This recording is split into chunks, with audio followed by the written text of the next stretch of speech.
Okay, so, all right, so we're going to go ahead and get started.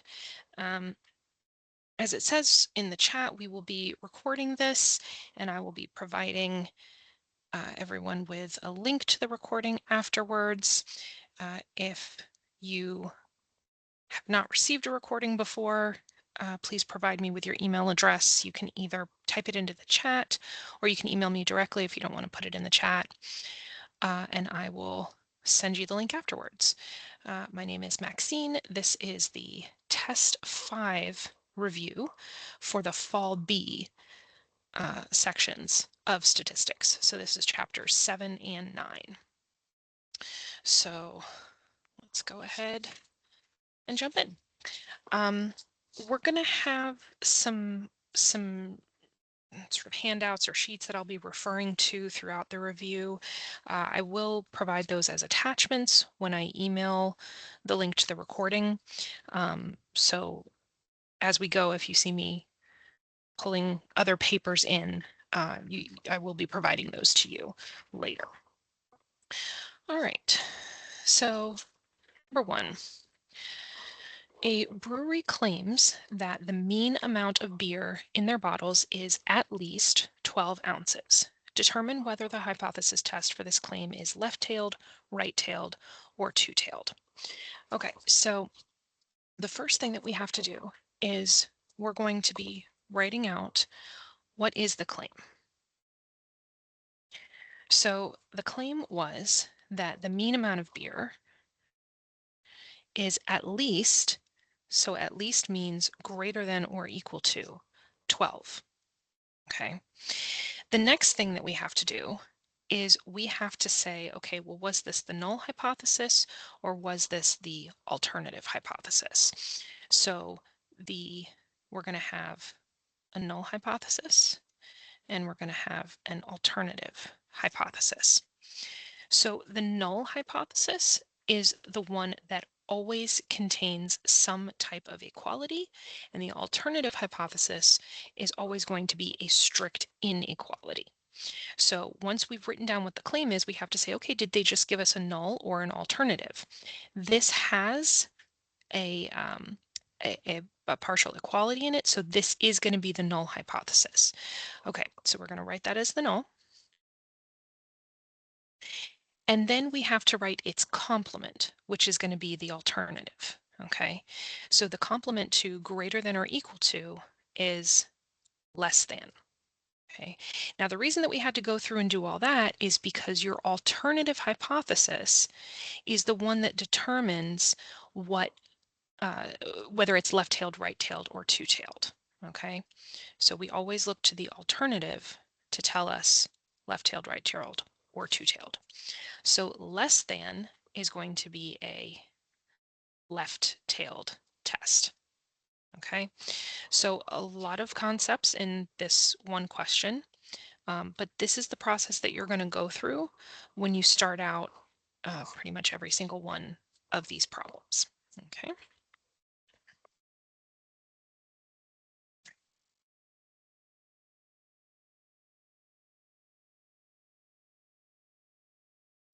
Okay, so number 2, what are the two types of hypotheses used in a hypothesis test, and how are they related? So we kind of just talked about this, but let's go through it in a little bit more detail. So the two types are the null and the alternative. So the H sub 0, that's your null, and the H sub A, that is your alternative. Okay. And then how are they related? They are complements. So real quick, just let's write some of these symbols here. So the null hypothesis contains either equals, less than or equal to, or greater than or equal to. The complement of that is going to be not equal to, greater than, or less than, right? So if your null is this, this is your alternative. If your null is this, this is your alternative. If your null is this, this is your alternative, right? So they kind of line up that way. So how are they related? They're complements, because like in the last one we said, I think it was, what was it, greater than or equal to 12? Well, we need something that describes everything else that is not greater than or equal to 12. That would be everything that is less than 12. So that's why those symbols correspond, because that's how we get the complement of the other one. So the null contains a statement of equality. Oh, running out of lead. And the alternative is a strict inequality. Okay. All right.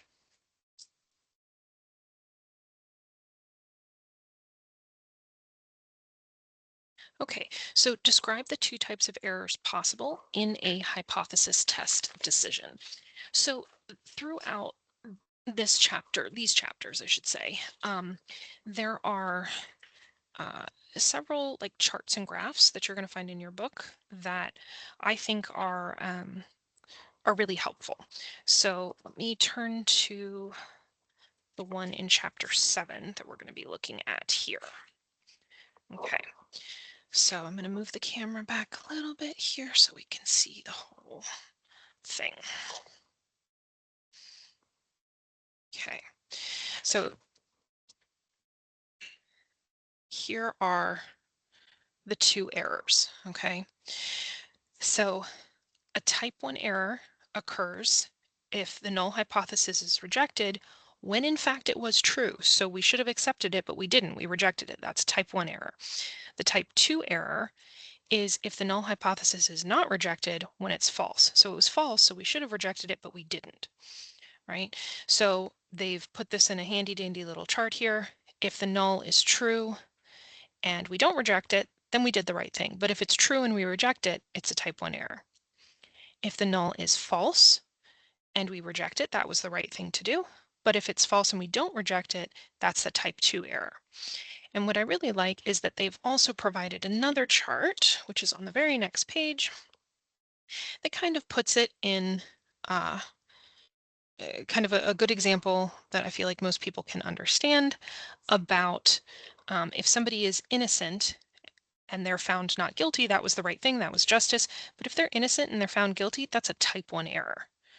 So they're innocent, they were found guilty, type 1 error.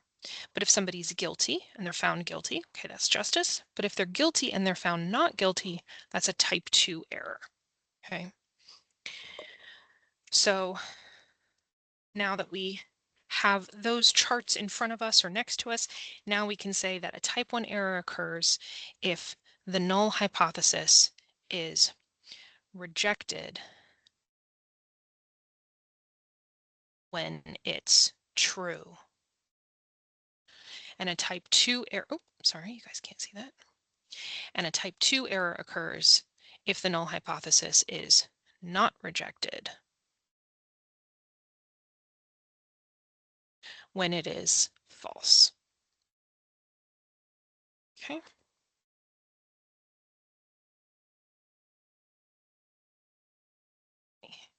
Zoom back out here.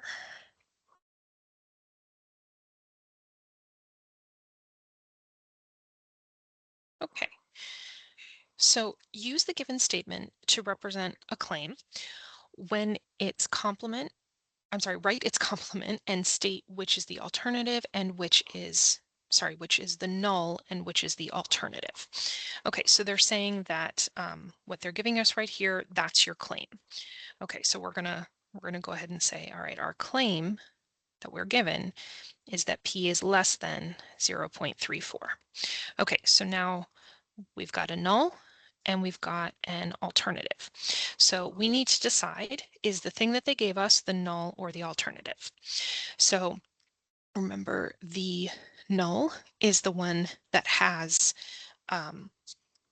some type of equality. The alternative is a strict inequality. So they've just given us the alternative. Okay, they gave us the alternative, so now we have to write its complement, which is the null. So that's going to be that P is greater than or equal to 0.34. Okay, so now that we've written all that, now we can go back and actually answer the question that they have. So um, I guess this is a multi-part question. Find the complement. So the complement is greater than or equal to, right? And then which is the null, which is the alternative. The null is always has some type of equality in it. The alternative is always a strict inequality.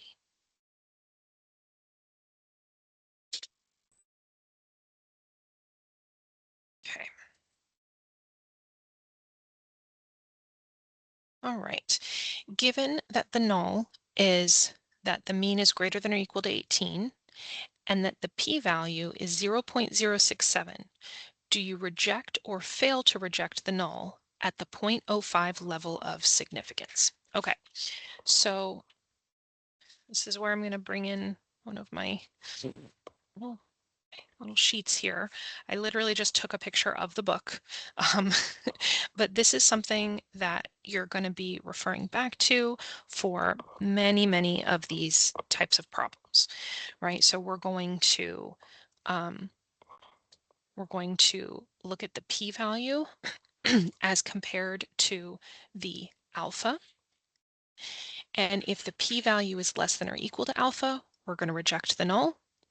If the p-value is greater than the alpha, then we fail to reject the null. Okay, so this is the decision rule. This is what we have to look at for, are we rejecting or failing to reject the null? Once we make a decision about that, then we can move on to, okay, how am I going to state my claim? Now, in this question, they're not asking about that, but these things go hand in hand. We have to do this in order to be able to pull up, uh, what we're going to say about the claim. So, just one second here.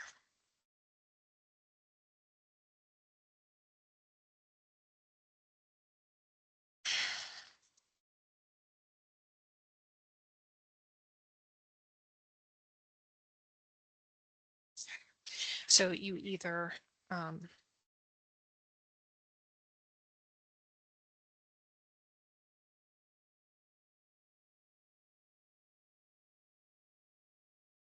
either have that memorized, right, or, okay, the paper's shifted around here. Sorry about that. All right, so by the time that you're done with this chapter, you will probably have this memorized. At the least, you'll have this memorized. You may hopefully have this memorized, but while you're still learning it, you want to keep referring back to this information as you go through these problems. Okay, so now that we know that, let's take a look at what they just gave us. So also quick note, they just write a capital P. I like to write P value, but they gave us that the P value is 0.067, and they told us that our alpha, or our level of significance, is 0.05. Okay, so in this case, the p-value, okay, is going to be greater than the alpha.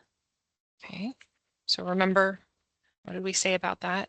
If the p-value is greater than the alpha, then we fail to reject the null. Okay, p-value greater than alpha, fail to reject the null. Also, I want to go back real quick to, what was it, the very first one? Yeah, I just want to go back to this one real quick and clarify that what the different tails look like. So if our alternative hypothesis is less than something, then it's left. If our, which is what we have here. If your alternative hypothesis is that the mean is, or whatever, is greater than something, then it is right-tailed.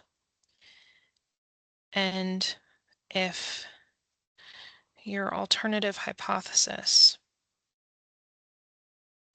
says that the mean is not equal to something, then you have a two-tailed test. So just want to clarify that. Okay. All right.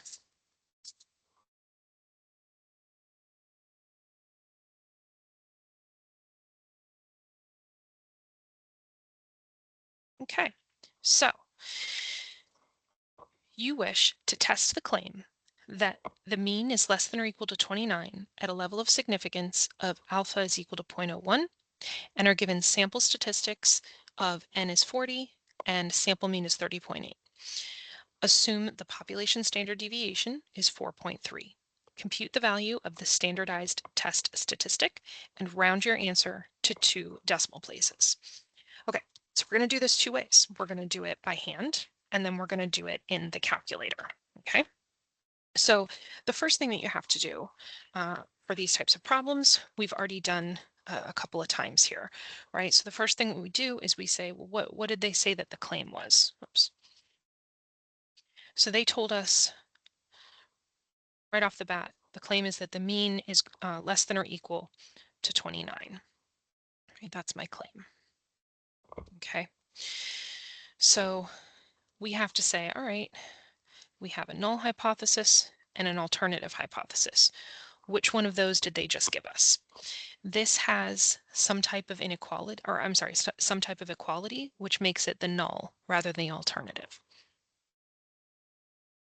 Okay, once we write whichever one that was, I like to label it that that one's my claim. Then we write its complement, which in this case is the alternative. The complement of less than or equal to is greater than. Okay. Then we're going to use the alternative hypothesis to draw a picture of what we have going on. So this is greater than, so this is going to be right-tailed. Okay. And just to go into a little bit more detail about what this graph actually is showing, this value right here that separates your shaded region from your unshaded region, that is your standardized, oops,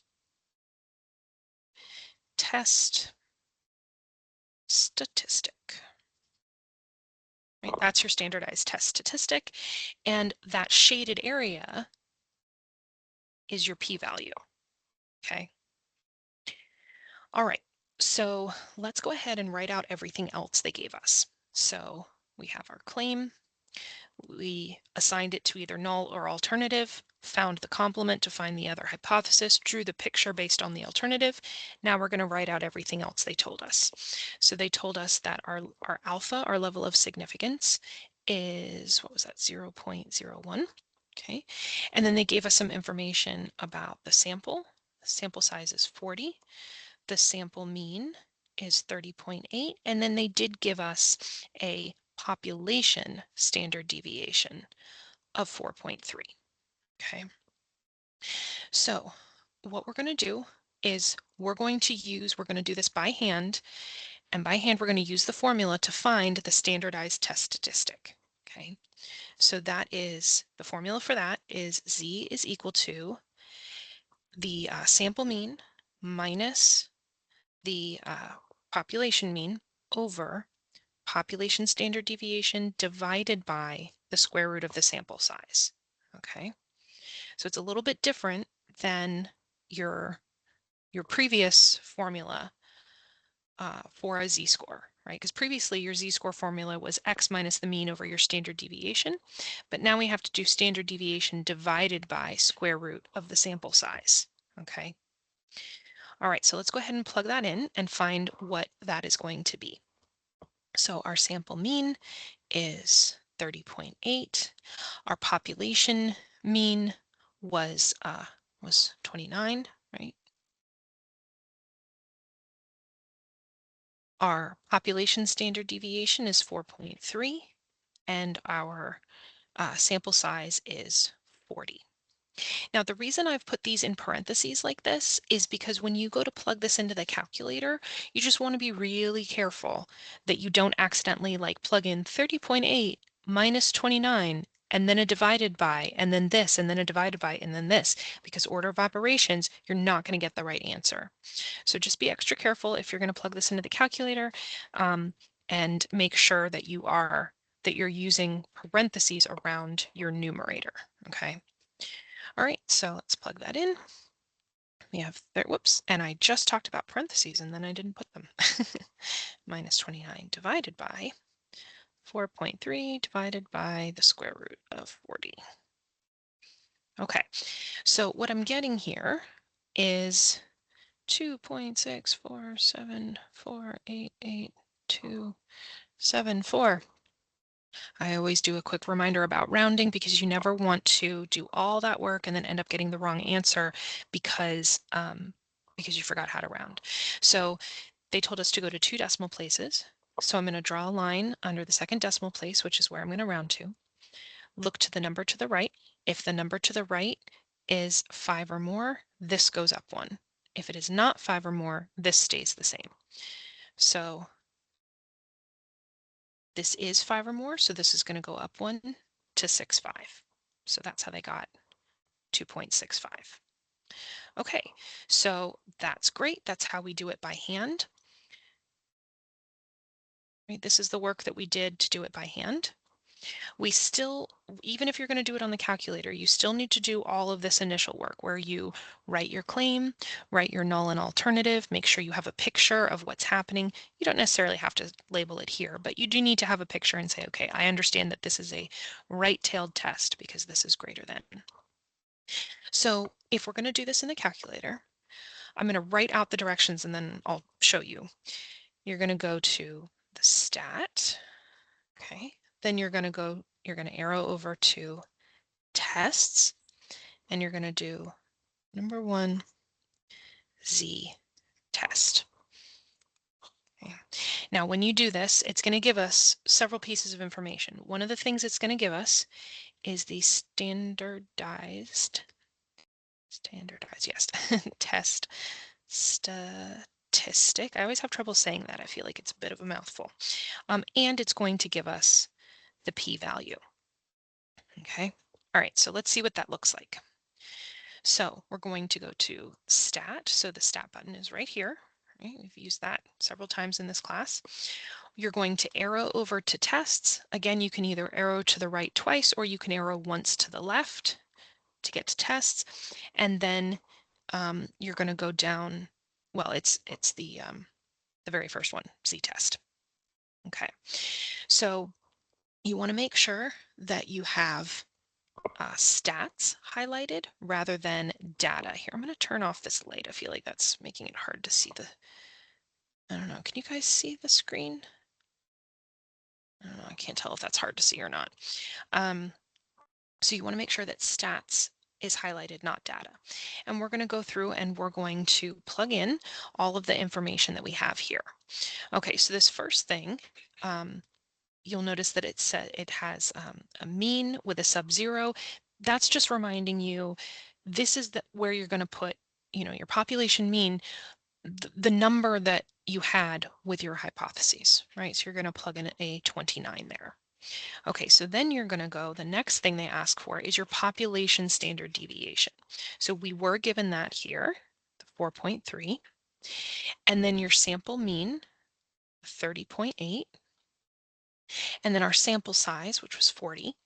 And then this next section here is, you'll notice all of these 3 symbols are the symbols that we could potentially use in an alternative hypothesis, right? None of those 3 symbols are found in a null. They're only found in an alternative. So what we have to put here is what our alternative hypothesis looks like. This is a greater than symbol, so I'm going to arrow over to greater than and highlight that. And then we're going to go down to calculate.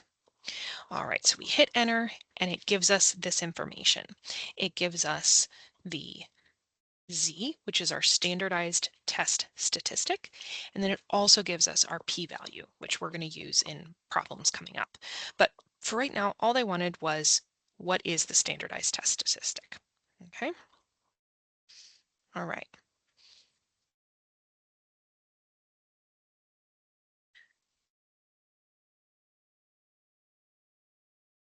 Okay, So number 7, the p-value for a hypothesis test is shown. Use the p-value to decide whether to reject the null, when the level of significance is, and then it gives us 3 different values, okay? So real quick, I'm just going to write this out just because I feel like it's kind of written sort of small. For this first one, the level of significance, or the alpha, is 0.01, and the p-value is the same every time. Oh, it's right there, 0.373. And then for the next one, for B, the level of significance is 0.05, and our p-value is still the same. And for the last one, our level of significance is 0.1. Now they've put a 0 at the end of that, but keep in mind, you could just write 0.1, and that's still the same thing. And we have a p-value of 0.0373. Okay, so for this one, we're going to compare, well, for all 3 of them, we're going to compare the p-value to the alpha. Okay, so this is 0.01, this is 0.03, or more than 0.03. So our p-value is greater than the alpha. So what does the decision rule say about what we do when our p-value is greater than our alpha? We're going to fail to reject the null. So that's how they're getting this. We're failing to reject the null because the p-value is greater than the alpha. Okay? And that's really all we're doing, is we're just comparing, and then we're using the decision rule to say what we're going to do with the null hypothesis. Okay, so in this one, the alpha is 0.05. So now our p-value is less than or equal to our alpha. So if our p-value is less than or equal to alpha, then we're going to reject the null. So we are rejecting the null because the p-value is less than the alpha. And last but not least, we have 0.1. I think they put the 0 there so that maybe you might think of this as like this is like a 10 and this is like a 3.73. Some people find it easier to compare when you have the same number of decimals. So maybe this has 4 decimals. You could put, or I mean 4, visible digits after the decimal. You could make sure that there are 4 here. So you'd be like comparing 1,000 to 373 to find that your p-value is less than or equal to your alpha. And yet again, if my p-value is less than or equal to my alpha, I'm going to reject the null.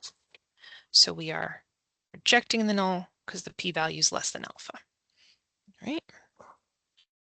Okay.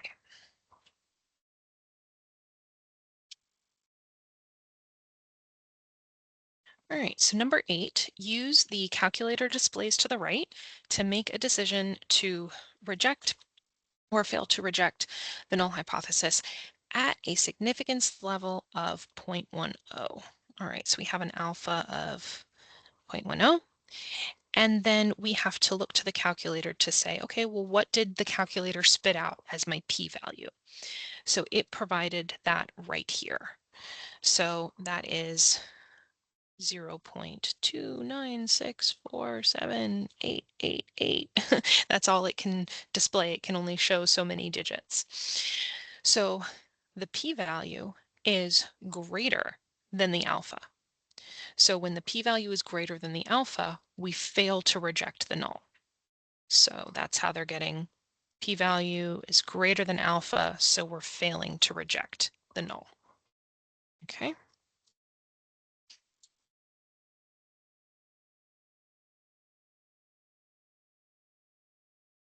Okay, so now we're going to do a problem, the whole thing from beginning to end, right? So test the claim about the population mean at the level of significance. Assume the population is normally distributed. Okay, so we're going to go through same thing that we've done before. we're going to say, okay, the claim is that the mean is greater than or equal to 1474. That's my claim. Now I'm going to say, okay, did they just give me a null or did they just give me an alternative? This has some type of equality in it, which means that it is the null. So I know the last few that we've done in a row, the claim has been the null, but that is not the case every time. It can be either one. It just so happens that the last few have been the null hypothesis. So they have given us a null hypothesis. And I'm going to go ahead and label that, remind myself that that is the claim. And now I'm going to write the complement to that, which is the alternative hypothesis, which is less than 1474. Now I'm going to use the alternative to draw a picture of what type of test this is, right-tailed, left-tailed, two-tailed. This is a less than symbol, so that means that this is left-tailed. Okay, I'm going to write my level of significance. That's going to be 0.02. And I'm going to write out the other information that they give us, which is that the population standard deviation is 29. And for our sample mean is 1468, and our sample size is 30. Now, the sample size is 30. If it was less than 30, then it would be very, very important that they told us that it is normally distributed. Because like many things you've run into in this class, it needs to either be 30 or more for the sample size, or it needs to be normally distributed. So like if this is not 30 or more, it's okay as long as it's normally distributed. Or if it's not normally distributed, that's okay as long as your sample size is 30 or more. But if the sample size is less than 30 and it's not normally distributed, then we can't do any of this, right? So you do need to be checking for that. Okay, so we wrote all of that out. So they want us to find the standardized test statistic, and which is that z-score that separates the shaded from the non-shaded, and they want us to find the area of the shaded region, which is the p-value. Now, if you're doing this by hand, you absolutely need to do it in that order because you need to find this in order to find this so that you can then compare this to the alpha, right? So I'll say that again. You need to find your z-score, your standardized test statistic, which will allow you to find your p-value, which is the area. And you need your p-value to compare it to your alpha, because that tells you what to do about the claim. That tells you whether to reject or fail to reject your null hypothesis. And then based on that, you can write what your claim is. So like we did with the other one, we're going to do this by hand, and then we're going to do it in the calculator. Okay, so to do this by hand, we have that our z-score, our standardized test statistic, say that 5 times fast, we're going to plug in the formula. Okay, so we have, and again, I'm going to do these in parentheses just to be extra sure that when I go to plug it in, I don't make any order of operation mistakes. So we're just plugging in the numbers that they have given us. Okay.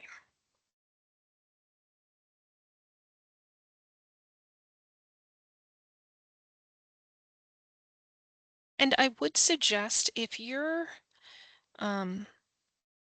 if you're studying for your exam and you're using these review sessions to help you study, when we put the problem up, pause the video, see if you can solve it on your own, then play and see if you did it right. Right? Or maybe if you're not sure how to start it, wait until I've shown you how to start it, then pause, do the work yourself, then hit play to see if I get the same thing that you do, right? So like I'm plugging this into the calculator. You can do it at the same time as me, or you can, pause the video, plug it in, and make sure that we're getting the same thing, or that, that you're plugging it in the right way. All right, so we're getting a negative 1.13. I'm going to go to 2 decimals here. So like many things in math and statistics, if you can kind of stop and make sure that your answer makes sense before you move on, that's a good thing. We have a negative value for this z-score. Well, that makes sense because this is a left-tailed test. This is going to be to the left of the mean. It's going to be over here where the z-scores are negative. So that's a good thing that this is negative. It makes sense that it's negative. We're on the right track. All right, so we're going to plug that in. Okay, then they want us to determine the p-value. Okay, so remember the p-value is the area to the left of this z-score. So there's a couple ways that you can do that. Hopefully you guys feel confident doing it the two different ways. One way is that you go into the back of the book and you go to, I'm trying to pull up the page here.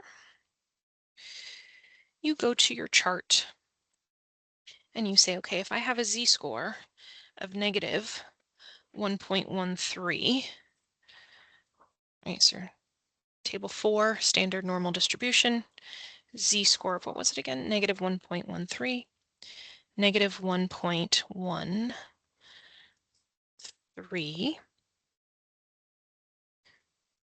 we get 0.1292. Okay, so that's how you would do it if you're looking in the back of the book. But also,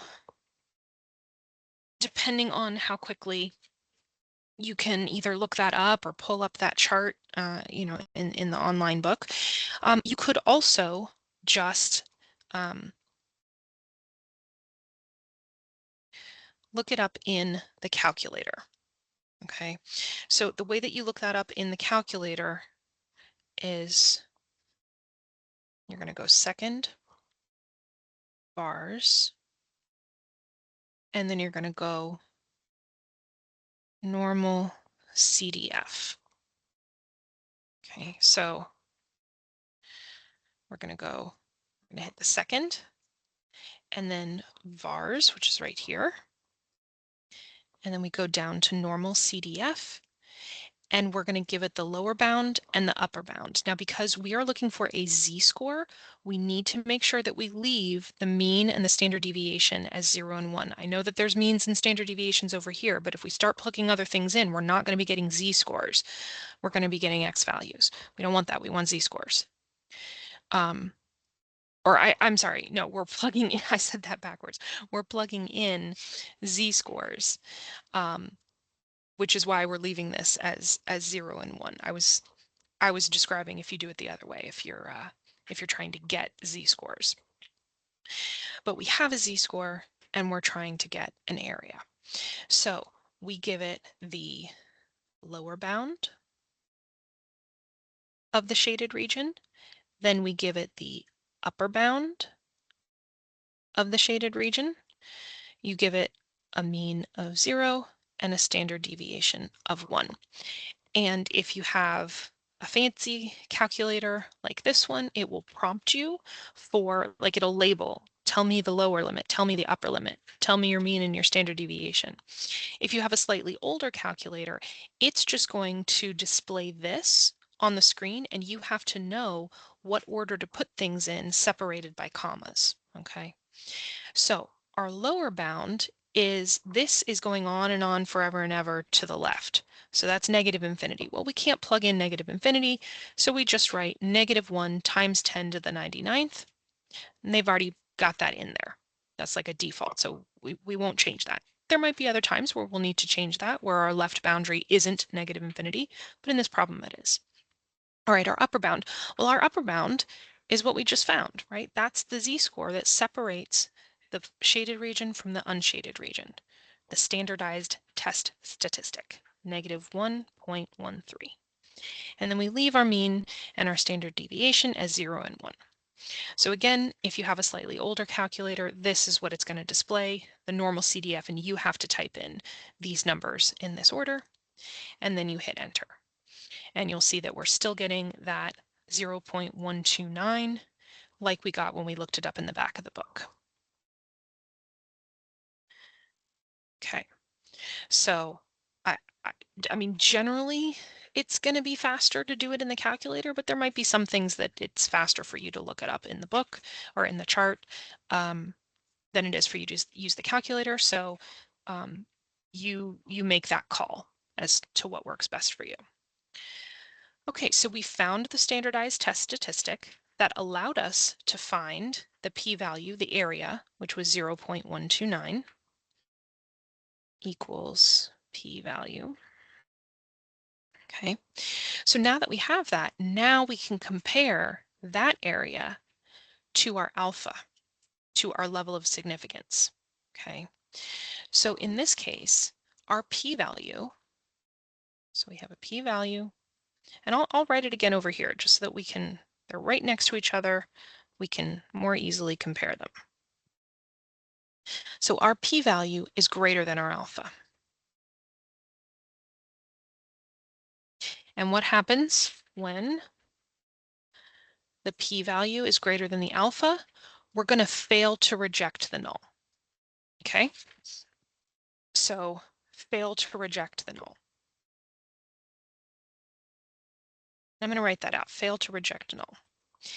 And then the next thing that I'm going to write out is I'm going to remind myself, what was my claim? Was my claim the null or was it the alternative? My claim was the null. And the reason that I'm writing that out right next to this is because I need to know both of those things to determine how I'm allowed to word the final decision, the final claim. Okay. We failed to reject the null and our claim was the null. Okay. So we failed to reject the null, right? That's these two right here. And our claim was the null. That's this one right here. So that means the way that we word this is that we say that there is not enough evidence to reject the claim. Okay. So the colors here weren't a good choice with the orange and the red, but if you fail to reject the null, you're going to be using the phrasing is not. There's not enough evidence to do something. Fail to reject, so there's not enough evidence to do something. Whereas if you reject the null, there is enough evidence to do something. Right, see, I underlined reject null in green, so I underlined the word is in green. I don't know if the colors are really showing up very well on the screen.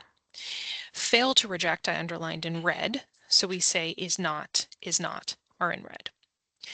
Okay, for when our claim is the null, that tells us whether we are, that tells us that we are something about rejecting the claim. Either there is or is not enough evidence to do what? To reject the claim. So if the claim is the null, we are talking about potentially rejecting the claim. Okay. If the claim is the alternative, so I've underlined this in orange, we're talking about supporting the claim, whether there is or is not enough evidence to support the claim. So this is underlined in orange and this is underlined in orange. Okay, having said all that, let's go back to, what did we say here? We said we failed to reject the null and the claim was the null. Fail to reject the null and the claim is the null. That means we're saying that there's not enough evidence to reject the claim. So there is not enough evidence to reject the claim and also fail to reject. Okay. All right, so that's if we were doing it by hand. Okay. So if we're doing it by hand, we are doing this by hand. Even this part here where I used the calculator, I still think of this as like I've done the problem by hand. So now we're going to do the problem again, but instead of this part being by hand, this part's going to be using the calculator. Okay, so hold on just one second. Okay, all right, so quick reminder, where in the calculator is that menu? It's under Stat. Okay. And then you go Test. And then it's the first one. It's a Z test. Okay. So let's go ahead and do that. So the first part, I still have to do the same. I still have to write my claim. I have to say whether that was my null or alternative. Whichever one it was, I have to then write the other. I have to draw a little picture to remind myself, oh, this was part of the by hand. Draw a picture to remind myself, am I left-tailed, right-tailed, two-tailed? And I have to make sure that I'm keeping track of all of these other things. Okay, once I've done that, then I'm going to follow the calculator menu. I'm going to go Stat, Test, first one, and I'm going to plug in all my information, making sure that it's under Stats, not Data. Okay. All right, so the number that I have written in my null and alternative hypotheses are 1474. My population standard deviation is 29. My sample mean is 1468. My n, or my sample size, is 30. And the alternative hypothesis had a less than symbol, so I need to make sure that less than is highlighted. And then we say calculate. All right, so it did give us our standardized test statistic in case we had to have that. Oh, I'm sorry, we do have to have that, right? They asked for that specifically. They ask for negative 1.13. But they also just spit out the p-value for us, right? They give us that p is 0.128561118, which when we go to 3 decimals, which they've asked us for here, right, round to 3 decimals, which rounds to 0.129, the p-value is really what we need. If we're doing this by hand, the only use that we have right now for this standardized test statistic is to help us find the p-value. So that's the nice thing about doing it in the calculator, is that it just goes ahead and gives you the p-value. Because remember, we have to compare the p-value to our alpha to determine whether or not we reject or fail to reject the null. All right, so we found the p-value. So we're going to go ahead and write 0.129, and the rest of it is the same. Okay, I have my p-value. I remind myself what my alpha is. I compare them. Okay, the p-value is greater than the alpha. I look to my decision rule to tell me that I'm failing to reject the null. I remind myself, what was my claim again? Okay, my claim was the null. That looks like alternative, that's null. And then I use the chart to say if my claim is the null and I fail to reject the null, then the way that I word the answer is that there's not enough evidence to reject the claim, specifically at the 2% level of significance, right? If they change the alpha on us, if they give us a different level of significance, like if they increase it to 0.05, then that might change our answer, right? Because that might change if the p-value is greater than it or not. Okay, so that's why we do need to include specifically at the 2% level of significance. Okay. All right, so that's one of these problems from beginning to end, both by hand and just in the calculator. Okay. All right.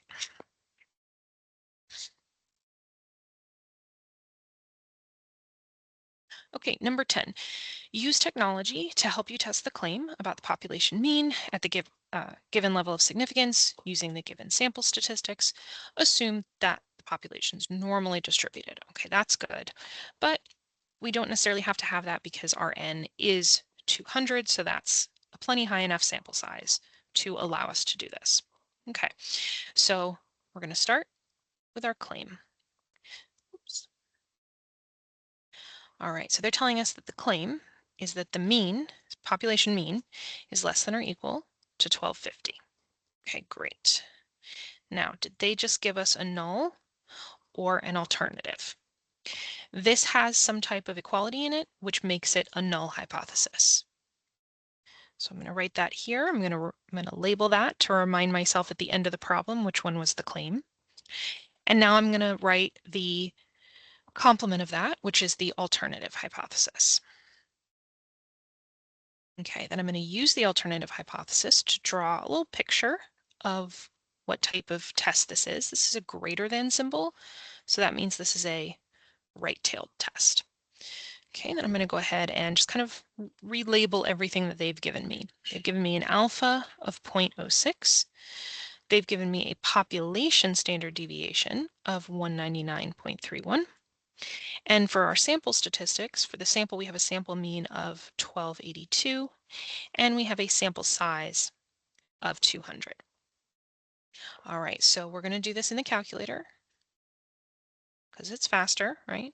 We're going to go to stat, we're going to go to tests, and we're going to go to number 1, which is a z-test.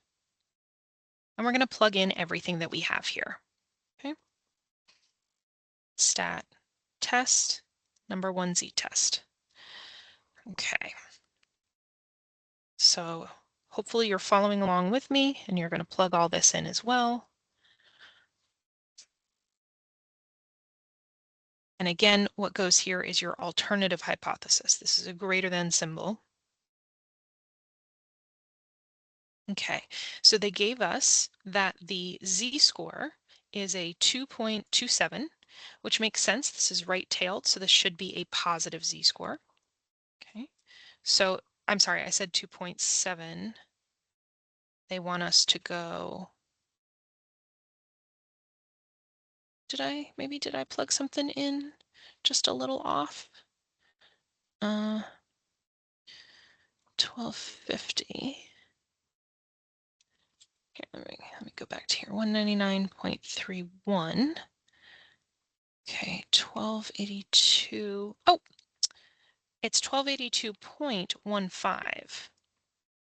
I missed that 0.15. Okay, so I don't know if you saw, but I got 0.2705, which even if I had rounded to 2 decimals would have given me 2.27, but that's because I forgot this 0.15 on my sample mean. So now when I have it calculate that again, now I'm getting the correct standardized test statistic. So you can see how just a little bit of change can make, I mean, I don't want to say fairly big difference, but different enough that 2.27 is wrong, but 2.28 is correct. So don't forget your decimals.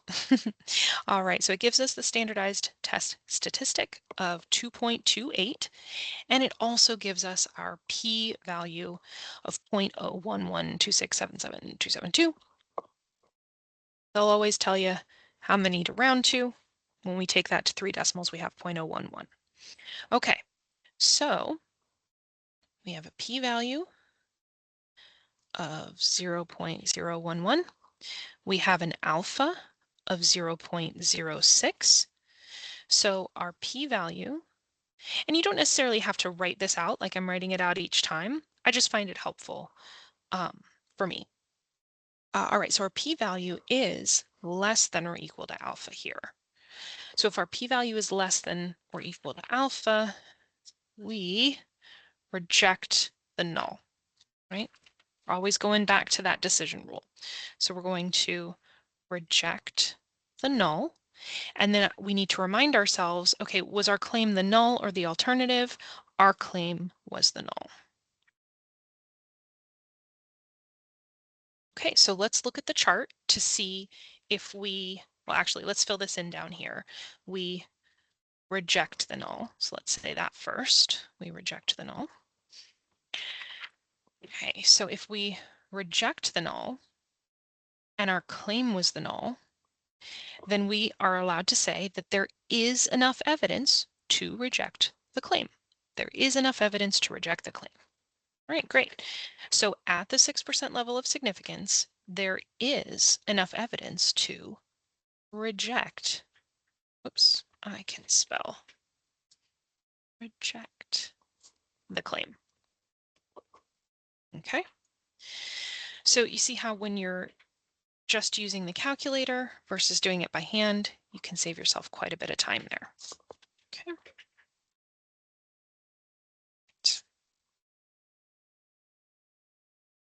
Number 11, a nutritionist claims that the mean tuna consumption by a person is 3.2 pounds per year. A sample of 90 people shows that the mean tuna consumption by a person is 2.9 pounds per year. assume the population standard deviation is 1.19 pounds at a 0.07 level of significance, or alpha equals 0.07. Can you reject the claim? All right. So instead of just providing us with the uh, with like writing the claim out in symbols, it's given it to us in words, and we have to interpret that. So we have to turn those into the symbols. Excuse me, I was just taking a drink. Okay, so let's go ahead and write that out. They claim that the mean tuna consumption by a person is 3.2 pounds per year. So they're saying their claim is that the mean is equal to 3.2.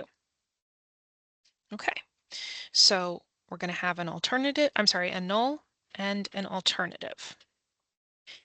So the null is the one that always has some type of equality, and sure enough, that's what this has. So what they gave us was the null. Again, that's not always the case. They could give you the null just as easily as giving you the alternative. It just so happens that the ones we've been getting have all been nulls. Okay, so now we have to find its complement, the alternative. So that's not equal to 3.2. We're going to use the alternative to draw a picture of the type of test that we have. So this is the first one that we've done that's a not equal to. That is a two-tailed test. Okay, got two-tailed test. All right, so let's start labeling everything else they give us. I like to put my alpha kind of up at the top here. Okay, so alpha is 0.07. Okay, what else did they give us? A sample of 90 people. Well, that's an N, right? 90 people in the sample. Shows that the mean tuna consumption by a person is 2.9 pounds per year. So that sample gave us that mean. So that is a sample mean of 2.9. Then it did give us a population standard deviation of 1.19.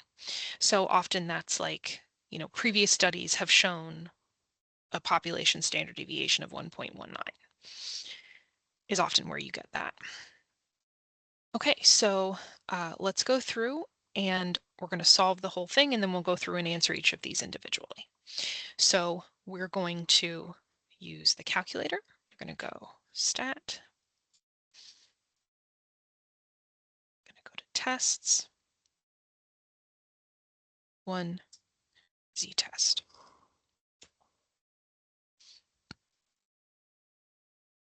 Stat test z-test. All right, so again, this number right here is the number that is in your hypotheses, your population standard deviation, sample mean, sample size, and then again, this is your alternative hypothesis is what you put here, right? And we calculate. Okay, so it gave us a standardized test statistic, which they do want us to provide them that number, okay? But what we're really interested in is the p-value. Our p-value is 0.017 if I round to 3 decimal places, right? They wanted us to round to 3 decimal places, okay?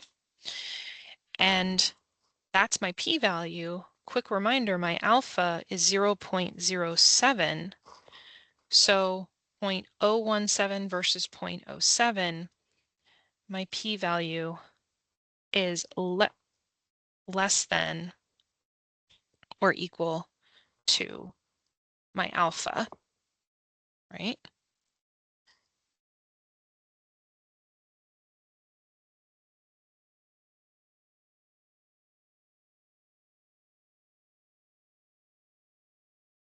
So did you get that? Oh, you can't see that, sorry. So did you get that when it's less than or equal to the alpha, we're rejecting the null? Excuse me just one second. I did not realize I was still on the online chat. So let me hop off of that so nobody thinks I'm available to assist. Speaking of the online chat, hopefully you're all aware that if you ever have any questions and you can't physically come in to any of the academic support centers at any of the campuses, you can hop online and use our online chat feature. It connects you with the same people who are working physically in the lab. Some people think it's a bot. It is not. it's a human being on the other side of the screen there. It's one of the staff members of the Academic Support Center. And we can either, you can type in your question to ask it, or we can hop on a quick video call where we can do a screen share so that we can write things out, just like we're writing them out here so that you can see what we're doing to answer those questions for you. And that is available Monday through Thursday from 8 a.m. to 7:30 p.m. and then on Fridays from 8 a.m. to 5 p.m. So lots of help available to you guys. Okay, so yeah, so we said that our p-value was less than or equal to our alpha, which means that we reject the null, and then we want to remind ourselves, was our claim the null or was it the alternative? In this case, the claim was the null, because we need to know these two pieces of information in order to say how we're going to word our answer. So we reject the null and our claim was the null. So we reject the null and our claim is the null. So we can word our answer as there is enough evidence to reject the claim. So we reject it and there is sufficient evidence to reject the claim. And then they're actually reminding us, okay, well, what was the claim? The claim was that the mean tuna consumption is 3.2 pounds, right? So we're able to say with this that there's sufficient evidence to reject this nutritionist's claim that the mean tuna consumption is 3.2 pounds. Right? Okay.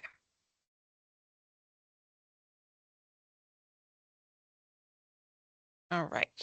Number 12, find the standardized test statistic, T.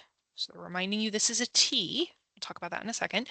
For a sample with n equals 15, sample mean is 3.9, sample standard deviation is 0.8, and level of significance alpha is 0.05.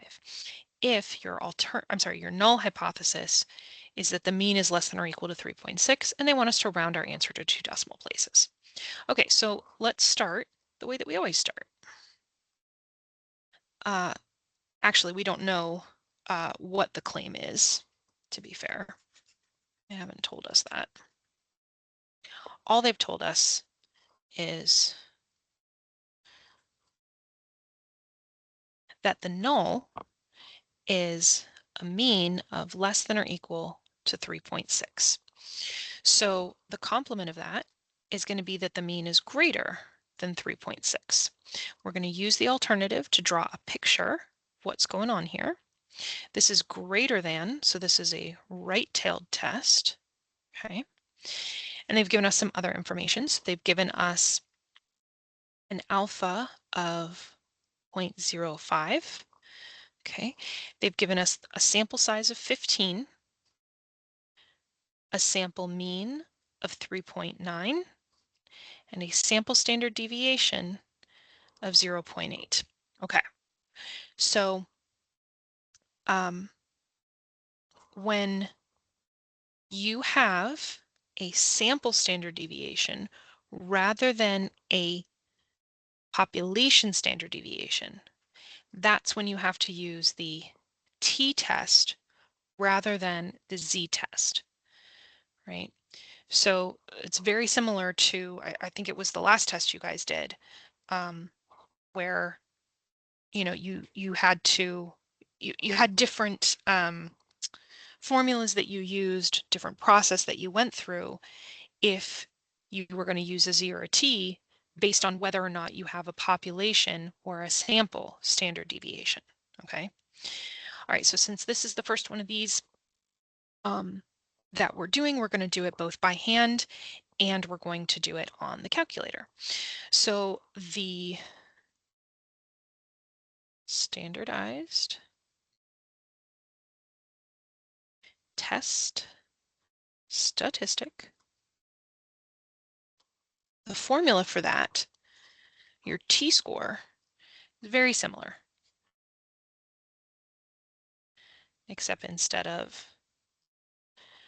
the population mean being here, we have the sample mean there. Okay. Another piece of information that we need to know, though, is that our degrees of freedom is n-1, right? Just like before when we've been dealing with t-scores, your degrees of freedom is n-1. Okay, so let's go ahead and plug this in. So we have 3.9 minus 3.6, 0.8 divided by the square root of 15. Okay.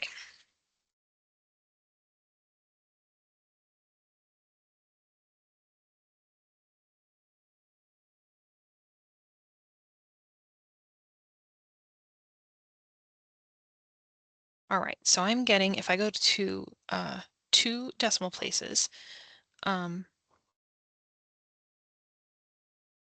get 1.45.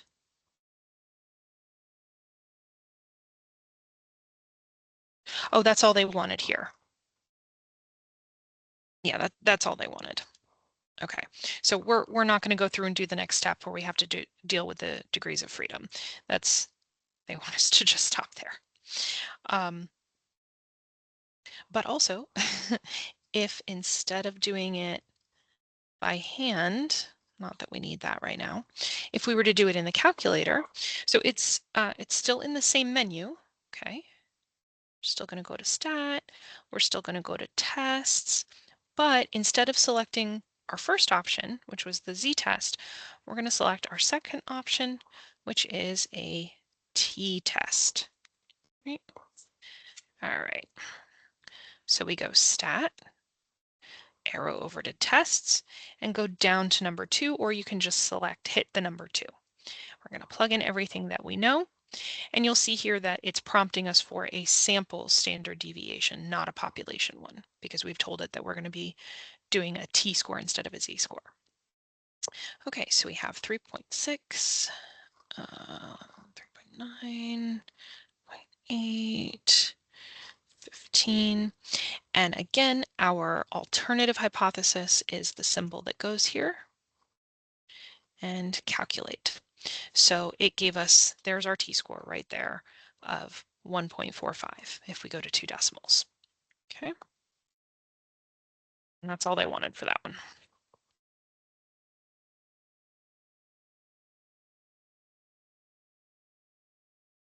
Okay. So now we have a full one. So use the t-test to test the claim about the population mean at the given level of significance using the given sample statistics. Okay, assume it's normally distributed. That's good because our sample size is only 24, right? It has to be normally distributed because my sample size is pretty low. All right, so we have a claim. The claim is that the mean is greater than or equal to 7,900. So we're going to say, all right, did they give us a null or did they give us an alternative hypothesis? Greater than or equal to has some type of inequality.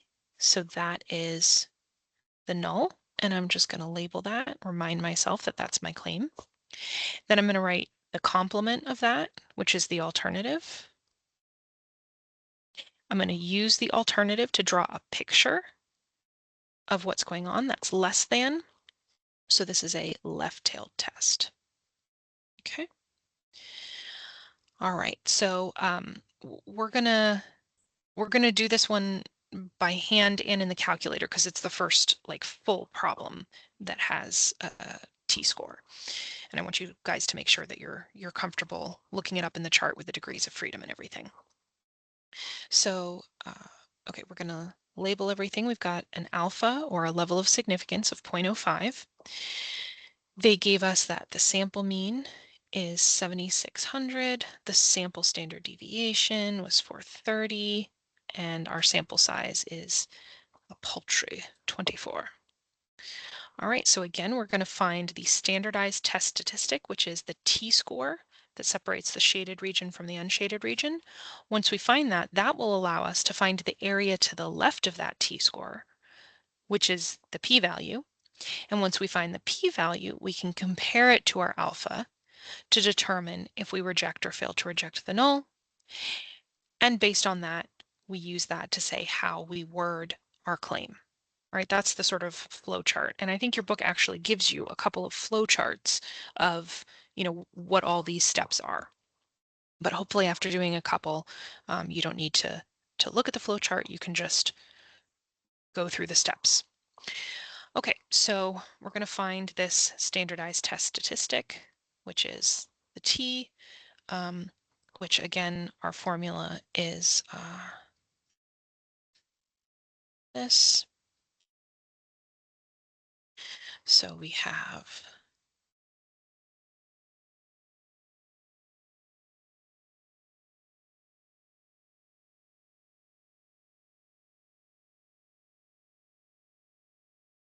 okay.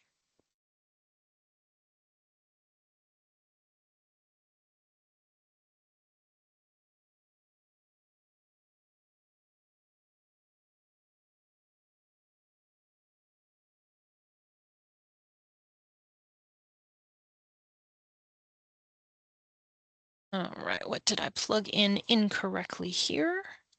Let's see.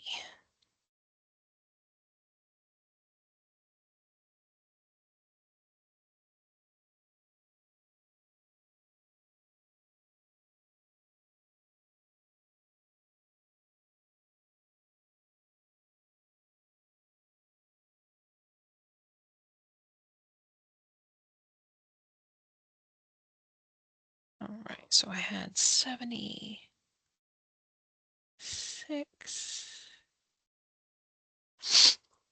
76, 79, 430, 24.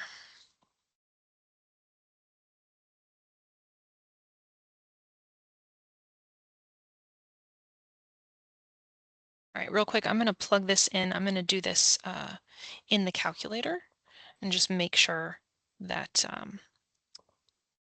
that we're getting the same thing that they're getting. All right, so we're going to jump ahead to do this in the calculator, right? Oh, sorry, I didn't show you how I got there. So I went stat, tests, and then we go down to t-test.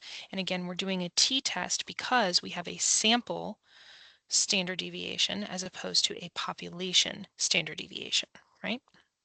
Okay, so we have 7,900. Okay, 7,600, 430, 24, and this is less than.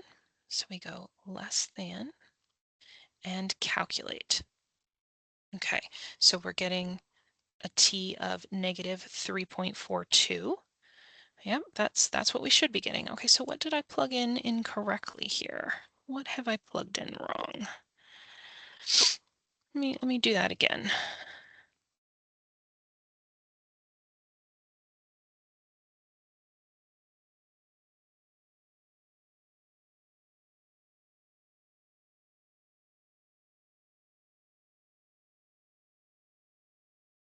Oh, now I'm getting the right answer. I'm not sure what I plugged in incorrectly one time. Maybe I missed a digit somewhere, but yeah. As long as you're not missing a digit somewhere, you'll get the right answer. All right, so we're going to go back to doing this by hand so that you guys can see the whole process done by hand. All right, so we have this t value, right? So we can either we have degrees of freedom of n-1, right? So let's get the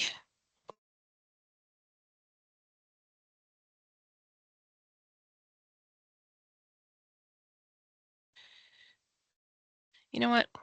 Let's just do this all in the calculator. I mean, you can do this part by hand, but I'm trying to think of when you would want to do the rest of this by hand. And you're really you're not going to be, right? So let's just do it the way you're going to be doing it on the test, essentially, right?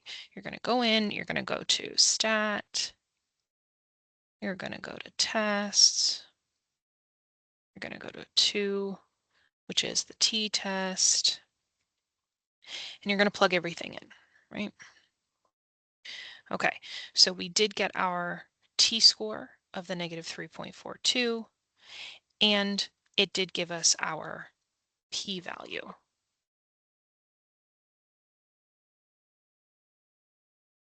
Didn't mean to write an equals there. All right, so our p-value, they want 3. Yeah, they generally want 3 decimals here. When we round that to 3 is 0.001. Quick reminder that our alpha is 0.05. So that means that our p-value is less than or equal to our alpha. Okay, so if our p-value is less than or equal to our alpha, that means that we reject the null, right? And then we remind ourselves, was our claim the null or the alternative? The claim in this case was the null. So we reject the null, and the claim was the null. So that means we reject the null, and the claim is the null. We say there is enough evidence to reject the claim. There is enough evidence to reject the claim, specifically at the 5% level of significance. Okay.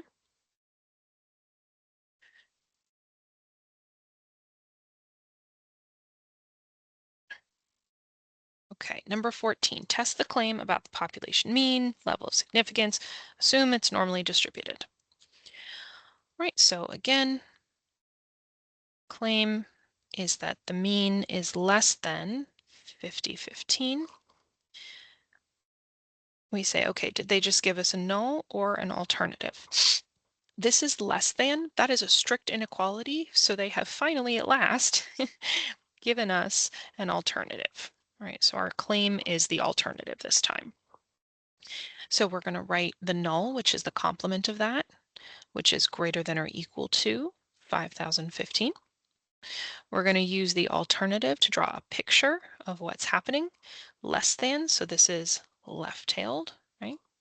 And we're going to write out everything else they gave us.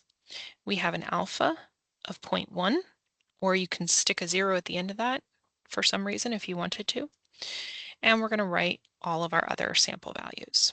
The sample mean is 5117. Sample standard deviation is huge at 5725, and our sample size is 53.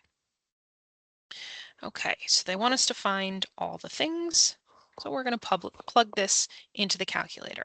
So again, we know which menu to go to. We know that we're going to go to the t-test because we have a sample standard deviation, not a population standard deviation.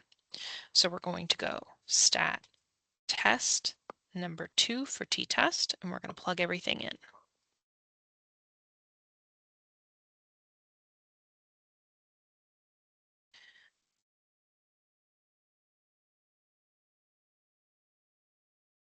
Okay, and our alternative is the less than symbol, which I already have highlighted. Okay, so our standardized test statistic, our t-value 0.13 if we're rounding to 2 decimals, and our p-value is 0.551.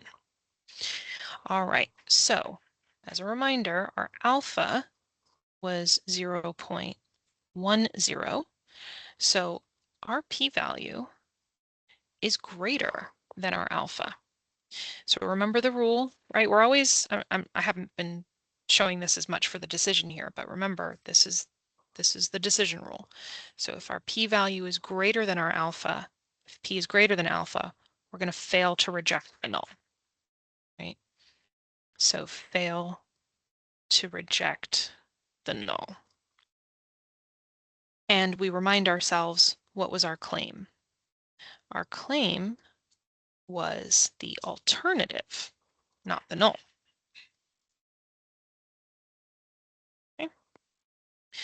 All right, so now we're going to go and we're going to fill everything in.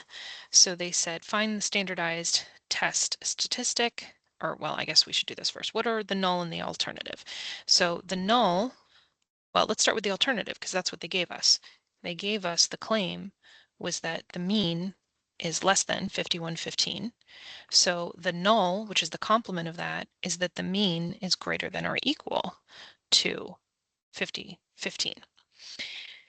The standardized test statistic was the 0.13, the t-value. Our p-value was our 0.551. And we decided that since it was greater than alpha, that means that we fail to reject the null, right? Fail to reject the null. And then we said that since we failed to reject the null, and our claim was the alternative, so fail to reject the null, and the claim is the alternative, we can say that there's not enough evidence to support the claim, right? There's not enough evidence to support the claim. There is not enough evidence to support the claim, specifically at the 10% level of significance, right? That's the alpha that they gave us was 10%.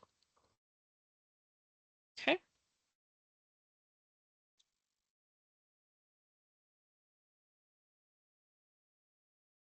All right, so again, we know we're going to use a t-test here because they told us, but if they hadn't told us, then we would know it anyway because we have a sample standard deviation as opposed to a population standard deviation. So we're going to start with our claim, which is that the mean is not equal to 24. We're going to say, okay, great. Did they give us a null or did they give us an alternative?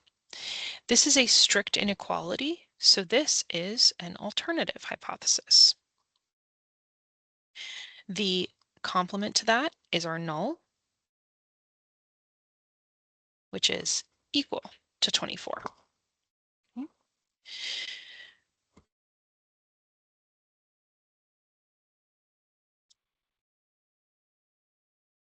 I'm going to label what we have, 0.01.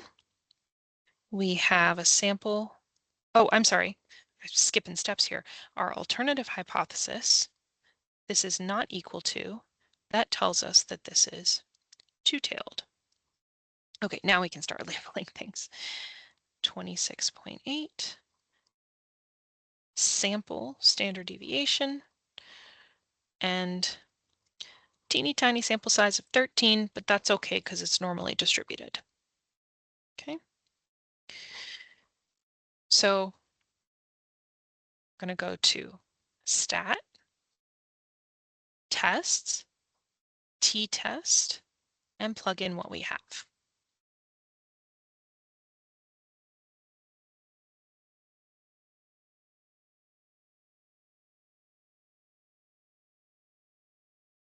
Again, our alternative hypothesis is the one that we use here.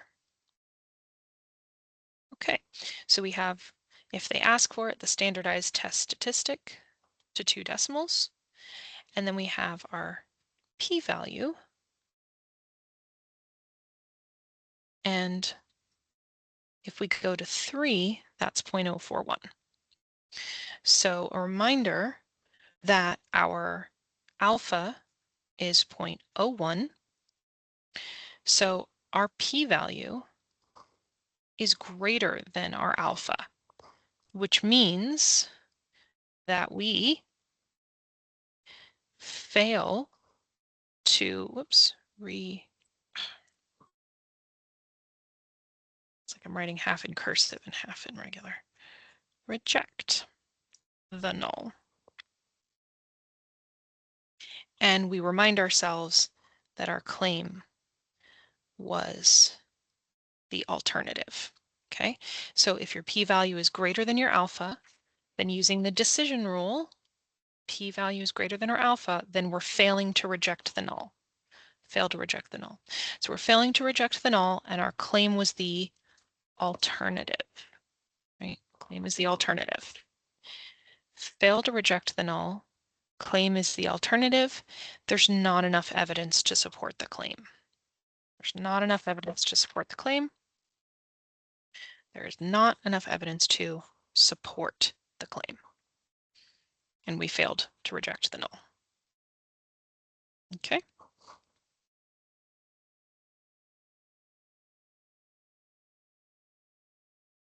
All right. A research center claims that 28% of adults in a certain country would travel into space on a commercial flight if they could afford it. In a random sample of 1,200 adults in that country, 32% say that they would travel into space on a commercial flight if they could afford it. At an alpha of 0.01, is there enough evidence to reject the research center's claim? And they want us to go through and do all this. Okay, so this one is a proportion, right? So we have a p hat is x over n, right? You guys remember that? P hat is x over n. Okay, so in the sample, there was a sample of 1,200 adults, right? And they said that 32% of them said they would travel into space. So there's a couple of ways that you can find what your x value is here, because we need to know the x. So if n is 1,200 and p is, what did they say, 32%, either you can plug in 32 equals x over 1,200 and then solve for x, right? So you would multiply both sides by 1,200, right? X is being divided by 1,200, so to get rid of dividing by 1,200, I multiply by 1,200, right?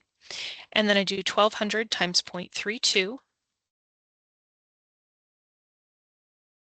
So that gives me 384 is what is equal to the x. Okay, so that's one way to do it, is to, I've got an equation here. I'm just going to plug in the values that I know, solve for the one I don't know.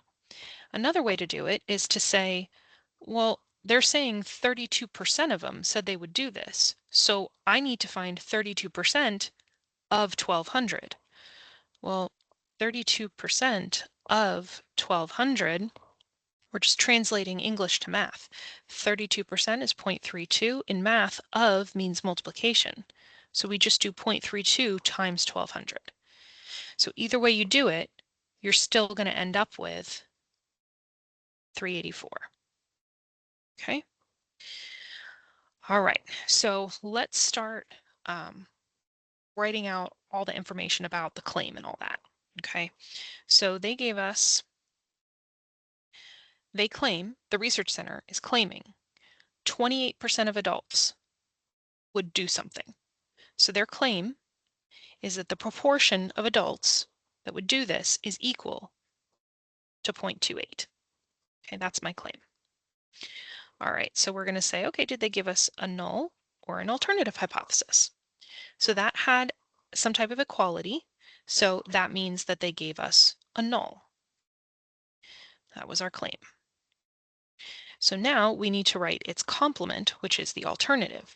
That's going to be not equal to 28. That's the alternative. Okay, so we have p hat is equal to 0.32. The x is equal to 384. The n was equal to 1,200, right? We already dealt with all of that. And normally I write my alpha kind of up at the top here. I didn't really do that. Our alpha, our level of significance, is 0.01.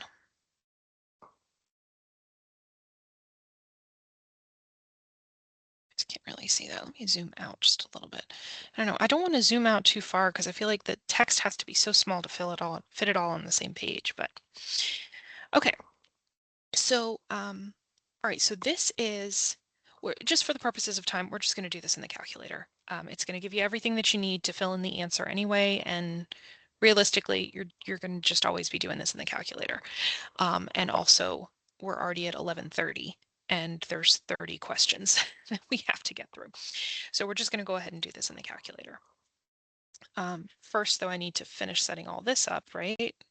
What's the picture based on the alternative? It's two-tailed test, right? Okay. All right, so we've done ones where we have the population standard deviation. That was a z-test. We've done the ones where we don't have a population standard deviation and instead we have a sample standard deviation. That's a t-test. Now, this is a proportion. So we're still in the same general menu. You're still going to go to stat and you're going to go to tests, but then you're going to go down to number 5, which is one prop, like proportion, z-test, because we are still using a z-score for our standardized test statistic, but we specifically have proportions here. Okay, so we go stat, test, and again, you can either arrow down to number 5, or you can just press number 5.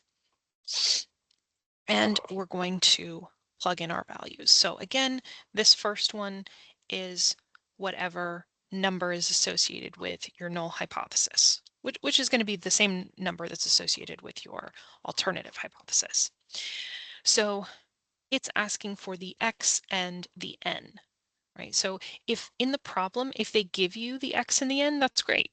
You don't have to find your p-hat, but here they gave us the p-hat, so we had to work backwards to find what our x was. All right, so our x is 384, our n is 1200. Again, we're telling it what the alternative hypothesis symbol is because we need to know, is this left-tailed, right-tailed, or two-tailed? This is two-tailed, and then we calculate. Okay, so we have that our p-value, I don't really need to write down the standardized test statistic, but the p-value is the important thing here, 0.002. And we're going to remind ourselves that our alpha was 0.01. So our p-value is less than or equal to our alpha. So again, based on the decision rule, if your p-value is less than or equal to our alpha, then we are going to reject the null, and then we remind ourselves what our claim was. Either alternative or null, and this time it was null, right? Oh, they do ask for the standardized test statistic. Okay, so the z-score was 3.09 if we go to 2 decimals. All right, so let's go through and fill everything in. So identify the claim and state the null and alternative. So 28, so the reason they're having you do this in a little bit more detail here is because they gave us all this information in words rather than in symbols, right? So they just want to make sure that you can interpret it correctly. So 28% of adults in the country would travel into space on a commercial flight if they could afford it, right? That is the claim in the scenario. Okay. Okay, so the claim in this case was the null. So p is equal to 0.28 is the null. P is not equal to 0.28 was the alternative. The calculator gave us the standardized test statistic of 3.09 and a p-value of you guys can't see that, of 0.002. Right? So we reject the null and we go to our chart to say if we reject the null and if our claim was the null, reject the null, claim is the null, there is enough evidence to reject the claim.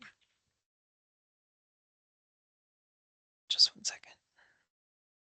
Okay, there is enough evidence to reject the claim. Okay. Right.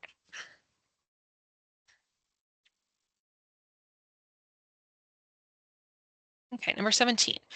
A humane society claims, what is their claim?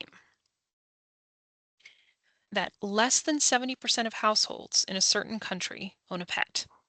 So the proportion is less than 0.7, or I'll do 70 for 70%. That's the claim. Okay, so before we go any farther, let's start with that, right? We can do a bunch with that. Did they give us a null, or did they give us an alternative? They gave us an alternative because it's a strict inequality. That's our claim. Our null is the complement of that. We're going to use the alternative to draw a picture of what's happening. This is a left-tailed test because it is less than. Okay, what else are they saying? Well, first of all, I'm going to jump to what's my alpha because I always like to put that up at the top. Okay.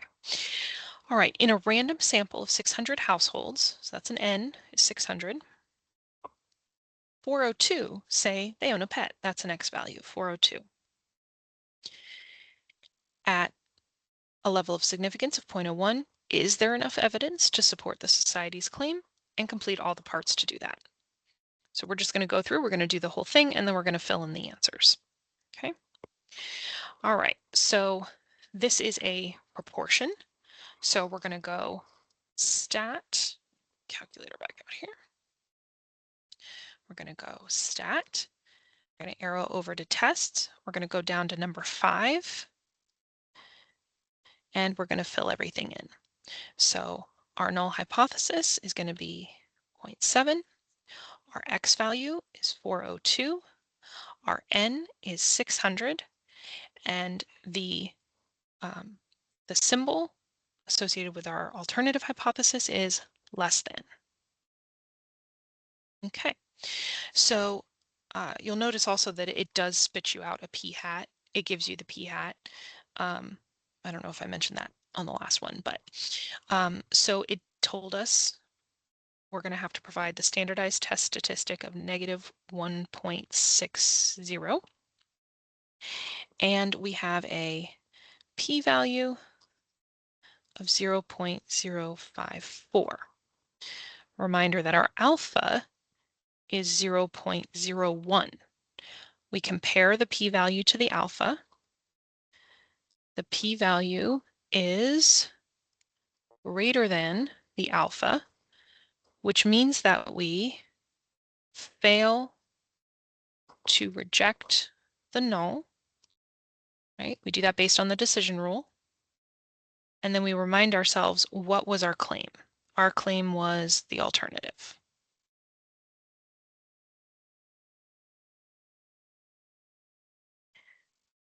So to see how we word our final answer, we say, okay, I'm failing to reject the null and my claim was the alternative. I failed to reject the null and my claim is the alternative. So there's not enough evidence to support the claim. Okay. So let's go down and fill that in. There is not enough evidence to support the claim, the society's claim. At a 0.01 level of significance, there's not. So identify the claim. We already did that. The claim is the proportion is less than 70%. Less than 70% of households in the country own a pet. Then they're saying, okay, and what were your null and alternative? Our null was greater than or equal to. Our alternative was what they gave us, which was the claim, less than. Our z-score, our standardized test statistic, was negative 1.60, and our p-value was 0.054, rounded to 3. Okay. So when you write everything out, but you're doing it in the calculator, it's not too bad. It's not too much work. It's just that you have to remember all of the things that you have to do. You got to state your claim. Decide if your claim is the null or alternative. Whichever one it is, you fill it in, then you find the other one, whichever one. Use your alternative to draw a picture. Write out what they've given you. Plug into the calculator based on if you have a population standard deviation or if you don't. or if it's a proportion. Take a look at your p-value, compare your p-value to your alpha using the decision rule to determine if you reject or fail to reject. Then based on that, and if your claim was the null or alternative, you decide how to word your final answer. All right.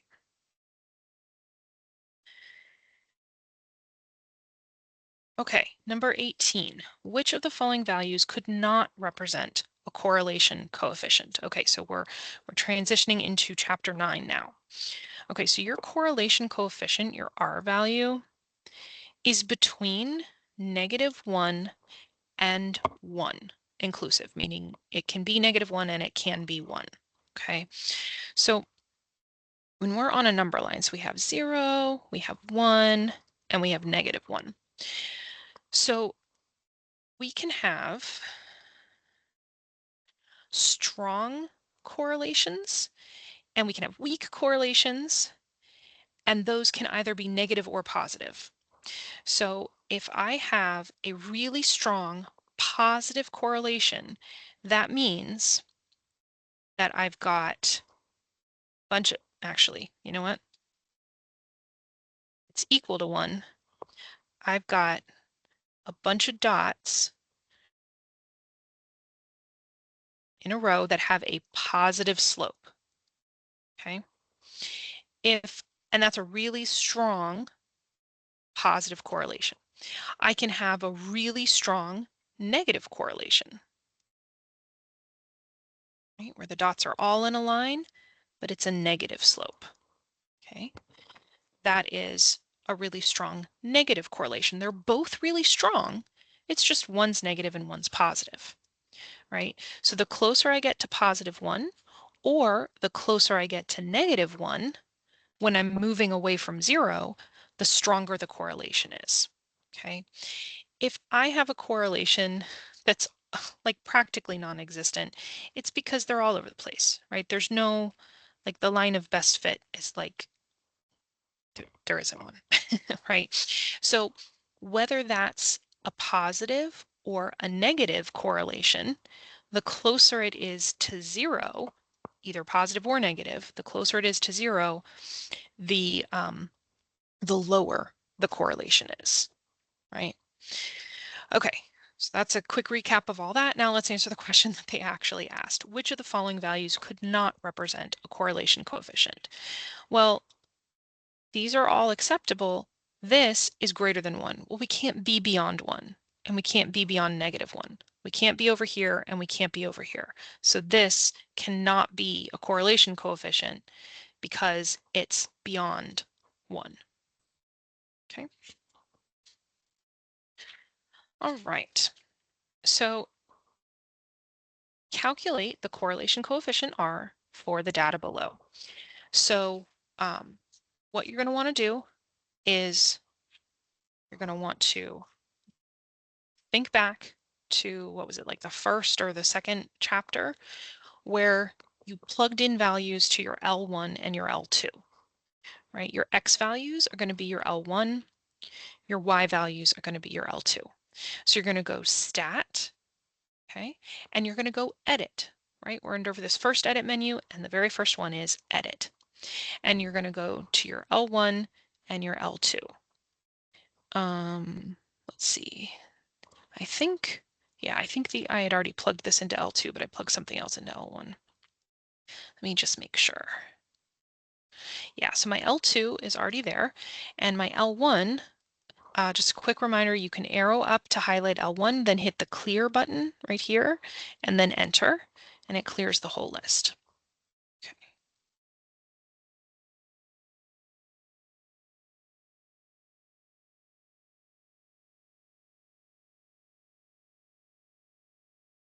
Oops. Okay. All right, so you have your values in L1 and you have your values in L2. Okay, so what you're going to do is you're going to go in to stat, still tests, and you're going to go down to letter F, which is linear regression t-test.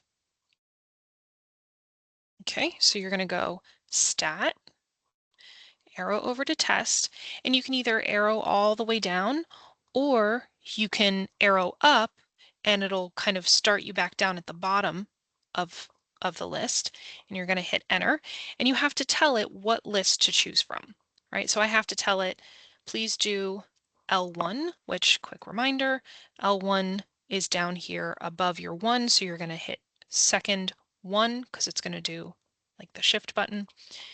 And then L2 is your Y. You're going to leave your frequency as 1. You're going to leave this alone.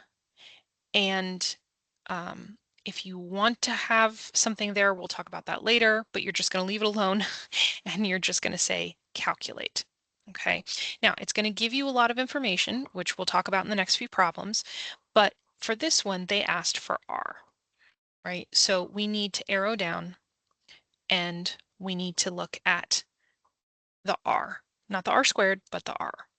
Okay, and they want us to, they've given us 3 decimals, so if we round that to 3 decimals, we get 0.990, right?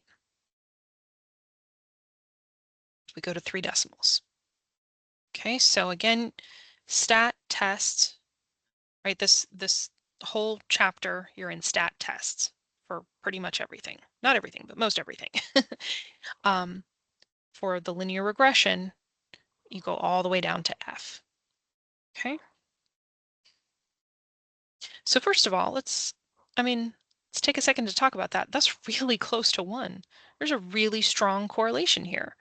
It happens to be a positive correlation. It could be negative, it could be positive. This one happens to be positive, but that's a really strong correlation, right?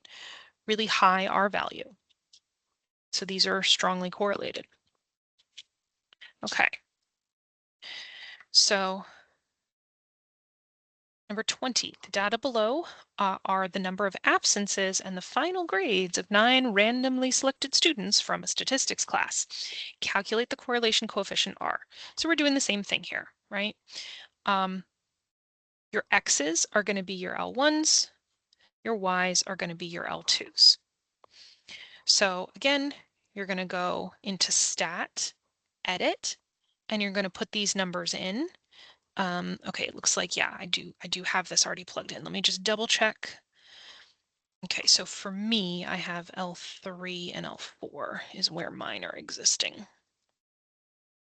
Okay, so then you're going to go stat, tests, and this time I'm going to arrow up to get down to the F, which is third from the bottom, linear regression t-test.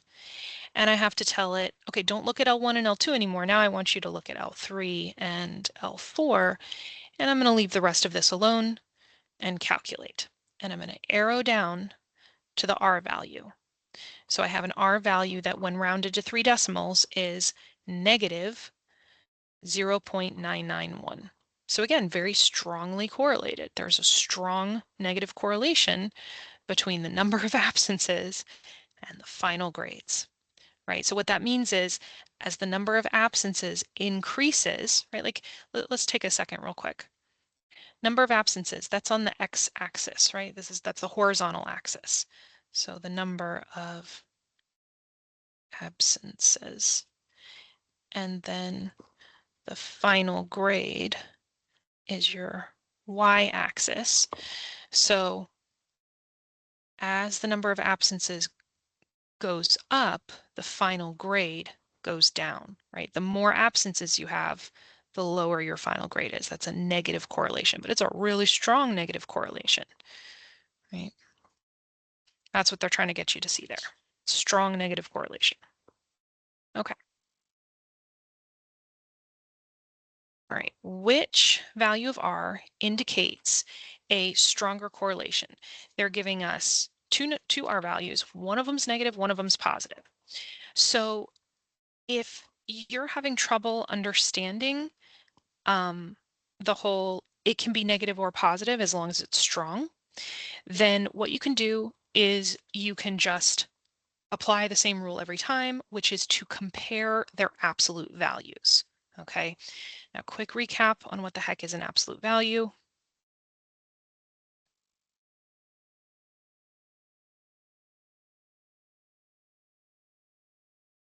So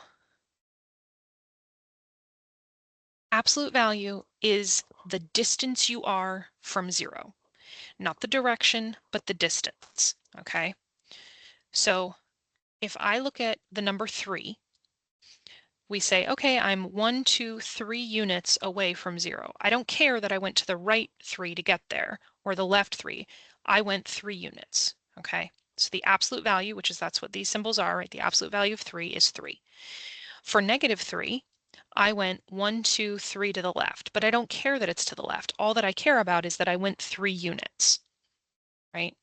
So the definition of the absolute value is that it's how many units away from 0 you are. An easy way to quote unquote calculate that is you take whatever's inside the absolute value and make it positive. If it's already positive, great, you leave it positive. If it's not positive, okay, we'll make it positive, right? That's what we do for absolute value. So if we want to compare these correlations, we're just going to compare their absolute values, okay?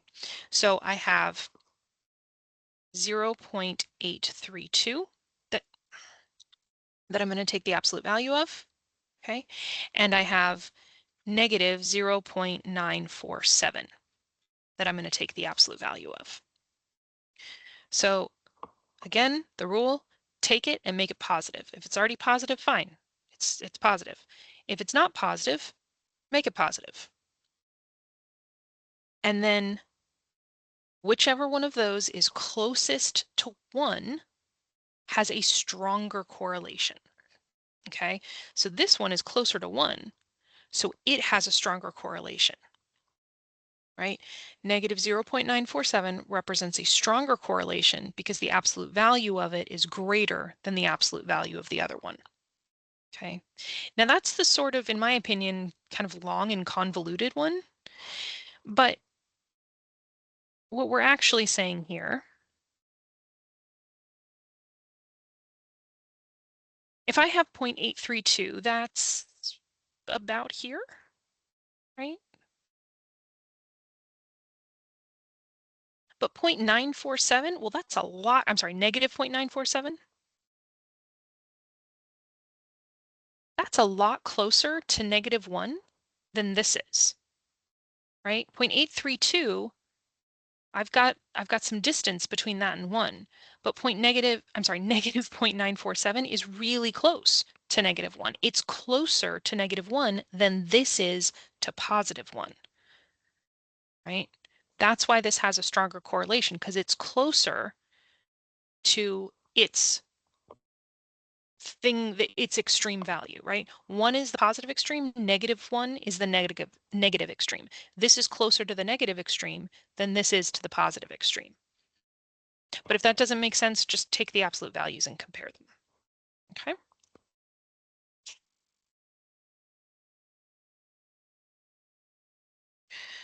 Okay. What does it mean to say correlation does not imply causation? List a pair of variables that have a correlation but no cause and effect relationship.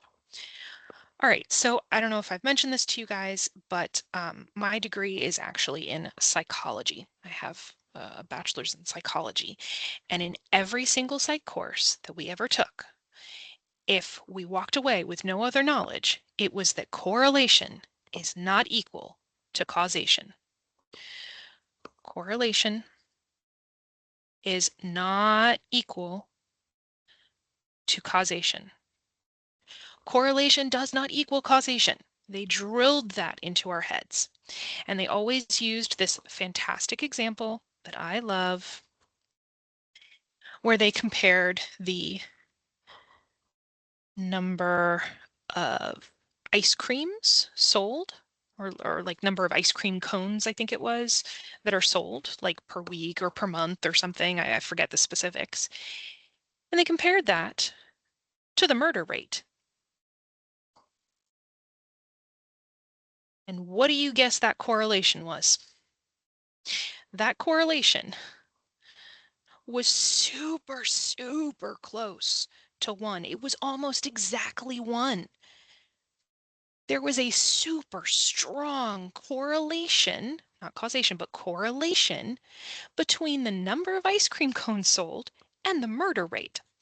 Well, does that mean that the more ice cream we eat, the more we murder? No. Does it mean that the more we murder, the more ice cream we're going to want to eat? No, because correlation is not causation. So, two things can happen. If you have a super strong correlation where there is not causation, it could be that it is just completely and totally coincidental, right? You could take all sorts of things and put one on the x-axis and one on the y-axis, and you could randomly get a super strong correlation, and those things have absolutely nothing to do with each other at all. Another scenario is that there is some sort of connection between these two, but it is not a cause and effect relationship. It is some sort of third variable that is linking these two together. Okay. And what they found was that it's the heat, it's the temperature. So in the summer, people murder more. I think something was said about like when you're hotter, you're like more prone to act out in anger or something like that. So murder rates go up in the summer. And what else tends to go up in the summer?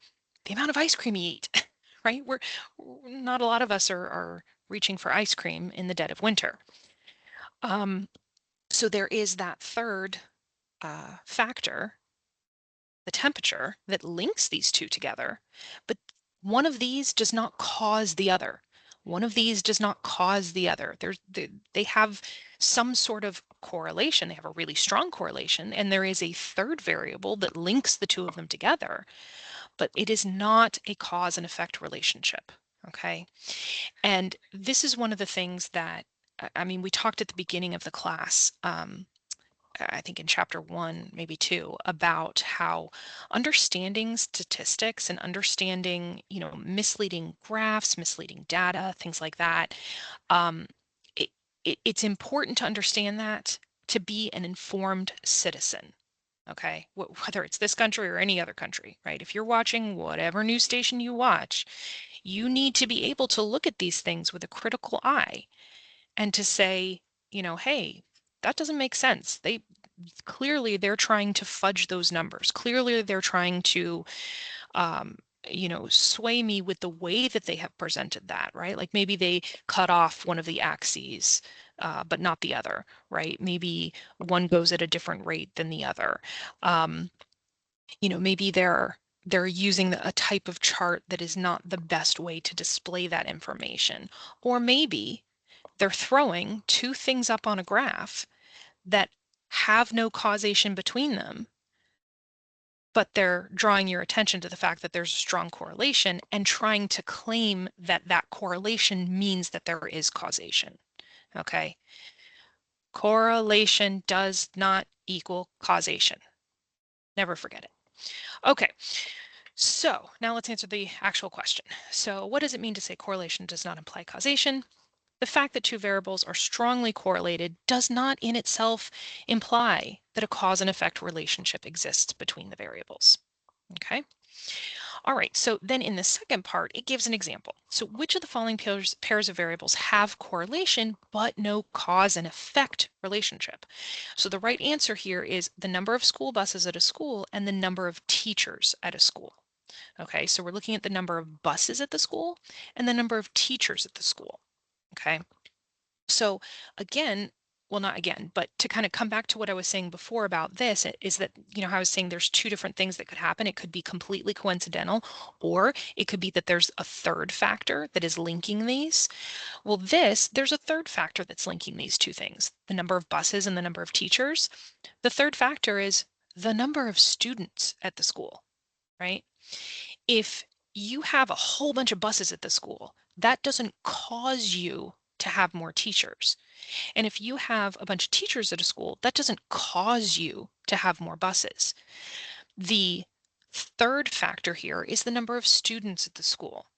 If the number of students increases, then the number of buses are going to have to increase. That is a cause and effect relationship. The more students you have, you're going to need more teachers. Whether they give you the funding for it or not is another thing, but the more students you have, the more teachers you need. That is also a cause and effect relationship.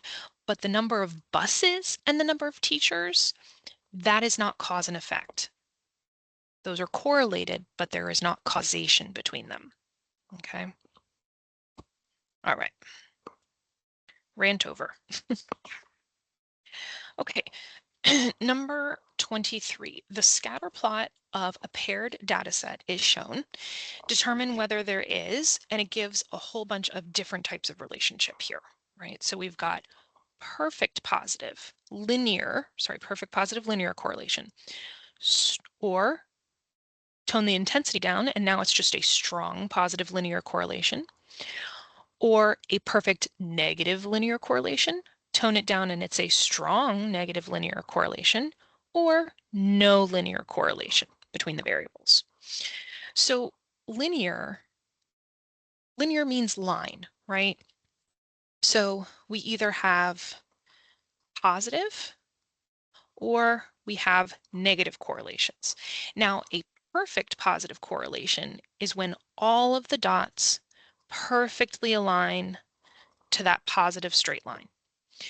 A strong one is when maybe they don't perfectly align, but it's pretty darn close, right? So it's pretty close, not perfect, really close, strong. For negative, we're going to be creating lines with negative slopes, right? That is a perfect negative linear correlation. And then a strong negative linear correlation, maybe they're not exactly, but they're pretty darn close. Whoops. Okay, those are linear. Well, that's not a line, right? That is neither a positive sloped or a negative sloped line. What that looks like, I don't know if last time you guys took algebra, but that's a quadratic relationship, right? A parabola. That's what that looks like, to me at least, right? Looks like that.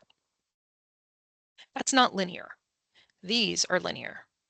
So that's why the answer is no, there's no linear correlation. Now, there's a correlation, but it's a quadratic correlation, not a linear one. You guys aren't doing anything with that in this class. We're just talking about linear stuff, right? No linear correlation. Okay. Okay. Find the equation of the regression line for the given data. Okay, so we're going to start similar to what we were doing before, where you're going to plug in one set of values into L1 and the other set of values into L2. Mine, I think, is, so you're going to go to Stat, you're going to Edit, and mine are in L5 and L6. So that's just, mine are in L5 and L6, but you guys can always just delete what you have in 1 and 2 and put it in 1 and 2. I just had this in here so that I didn't have to retype everything during the review. Okay, so you're going to plug that in, right? And then let me get, where's my handout here? Okay, so we'll get to that handout in just a minute. So we're going to go through the same way that we did previously when we did stat, tests, and you're going to go all the way down to F, linear regression t-test. And we have to tell it which menus to look at, or like which list to look at, and you ignore everything else. Make sure frequency is 1 though. Okay, now what it's going to do here is it's telling you up at the top that what seem to have lost my lead. Okay, give me just 1 second. I got to get my lead here.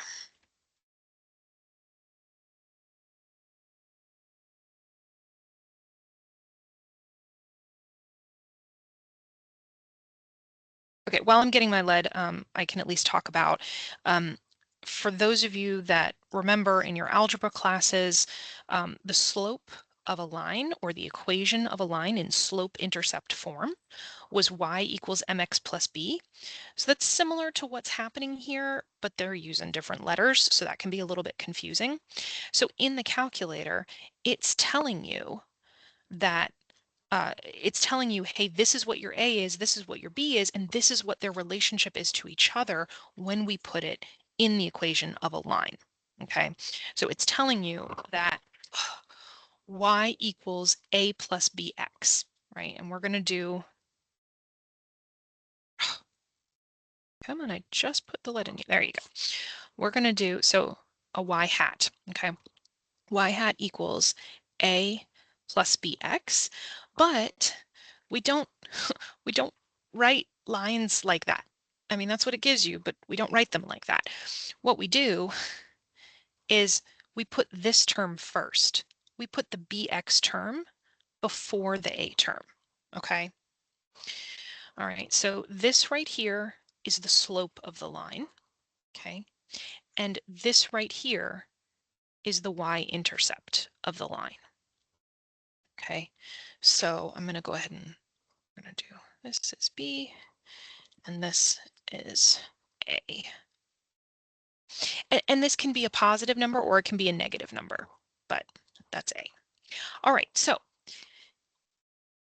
calculator tells us, you know, it's reminding us A plus bx, so the B is the thing that's stuck to the x, right? The B is the thing that's stuck to the x. So it tells us what our A value is and what our B value is. Our A value, how many decimals do they want us to go to here? 3 decimals for each.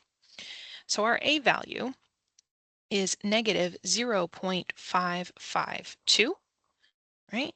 And our B value is 2.097 if I go to 3 decimals, okay? So A, that's the blue one, right?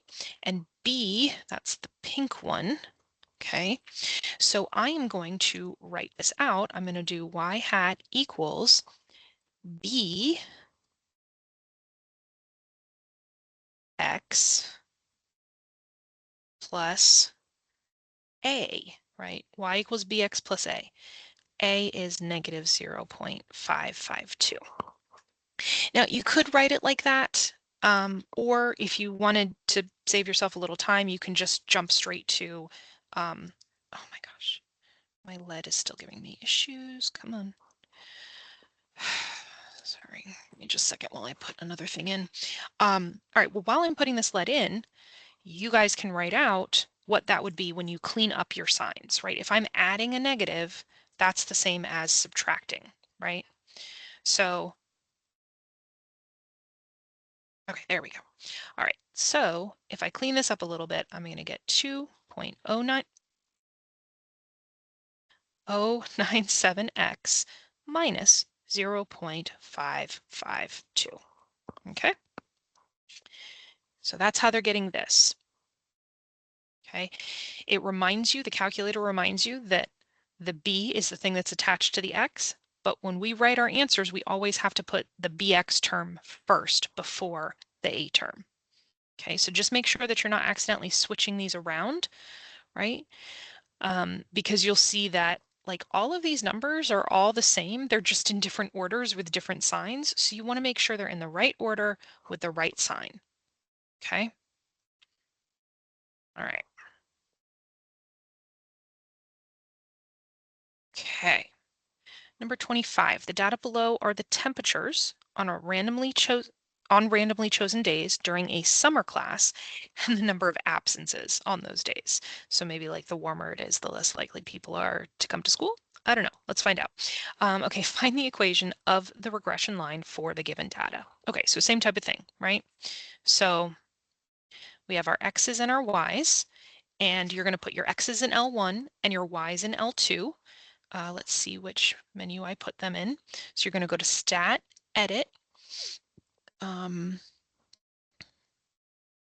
Okay, yeah, so I have L7 and L8 is what I did in mine. And just a side note here, your X1 or your list 1 is always going to be your X's and your Y's is going to be your next one, right? So don't do it the other way around. Sorry, you can see my fingers. Don't do it the other way around. You want X's go first and then Y's, okay? So 7 and 8 or 1 and 2, but not 2 and 1, right? Okay, so you plug that in into your stat edit. Then you're going to go stat tests, and then up to F, and then you're going to tell it which list to look at. LSET, whoops, I have to do, oh no, I have to do alpha L7 and L8. Okay, you guys won't be looking at other lists, so you don't have to worry about how to get the L in there. Okay, and calculate. So again, it reminds us that y equals a plus bx, but we want to write the bx term before the a term. Okay, so the a term is negative 30.268 if we round to, it looks like they're rounding to just 2 decimal places here, so let's just go to 2. And the b term, it tells us, is 0.449 if we go to 3 decimals. So again, we have our b is the thing that gets stuck to the x value, and the a is the one that comes after that, right? So I'm going to do y hat equals my b value times x. And then instead of writing plus, I'm just going to look to this and say, well, is this a positive or is this a negative? This is negative, so I'm going to do negative 30.27, right? That's my b value, that's my a value. So that's my equation.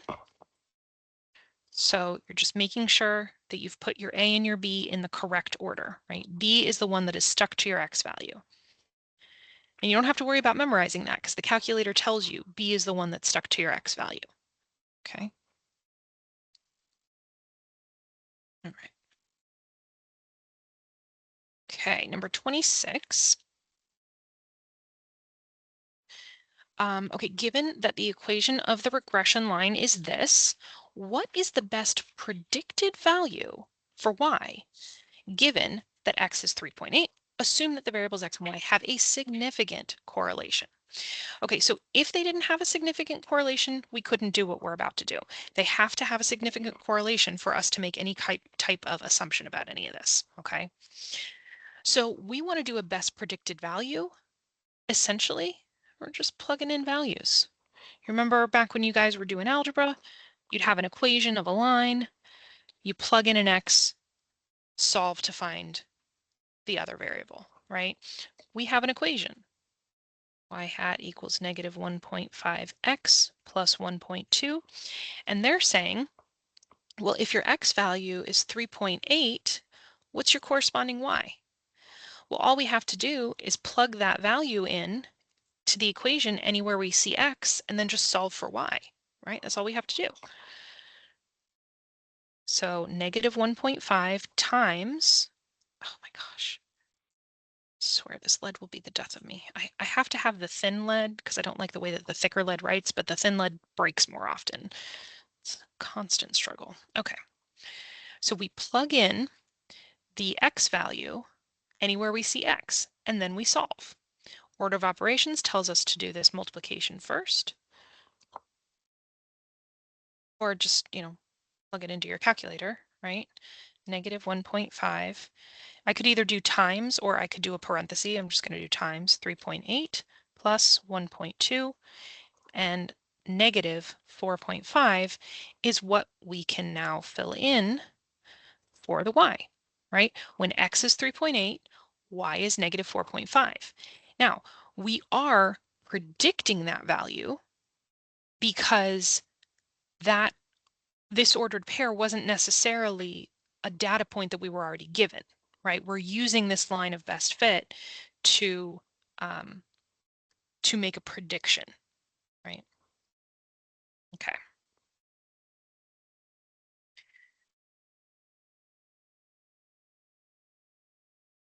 Okay, the data below are the temperatures on randomly chosen days during a summer class and the number of absences on those days.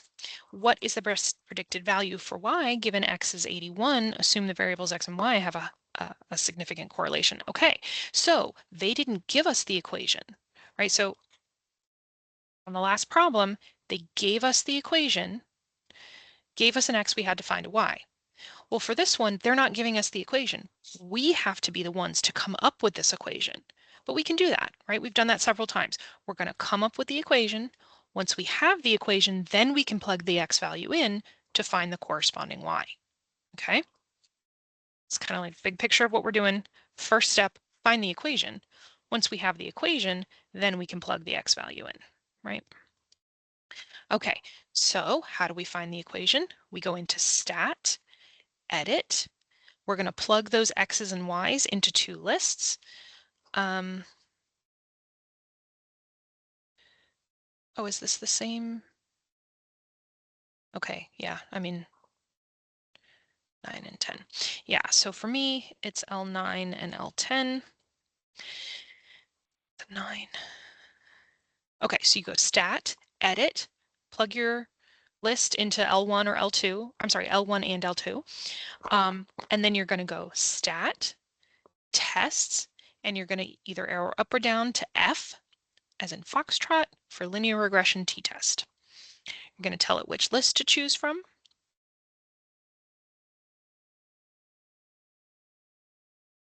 I'm going to leave the rest of this alone. And again, it's reminding us a plus bx. It's reminding us that the b is the one that's stuck to the x. We want to write our equation in this order, right? We always want to do that. So what color have I been doing the b? I think I've been doing the b in blue. I just want to be consistent here. Okay, the b has been pink. And the a has been blue. All right. So what did they tell me my b was? They told me my b was 0.449 if I go to 3 decimal places. Okay. And my a, they told me was negative 30.27. I think they've been going to 2 decimals for the a value. Okay. So step 1, create our equation. Great, we did it. We created our equation. That is the equation. Now, I'll do this over here, I guess. We can plug in a value for x to find the corresponding y. The x value of 81, we're going to plug into the equation, right? We're going to take this and plug it in right there and find what the y value is. Oops, 449 times 81 minus 30.27, right?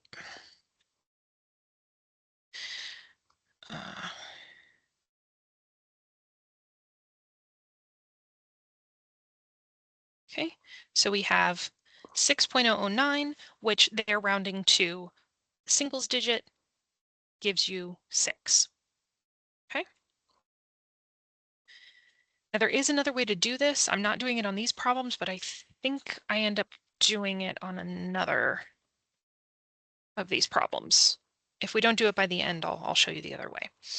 Okay, explain how to predict y values using the equation of a regression line. So we kind of already talked about that, right? I mean, that's what we've been doing for the last 2 problems, is we substitute a value of x into the equation and solve for y, right? Plug in your x value, solve for y. Okay, so number 29. Okay, in order to predict y values using the equation of a regression line, what must be true about the correlation coefficient of the variables? And we already talked about this. It needs to be significant, right? It needs to have a significant correlation in order for us to actually do anything with it.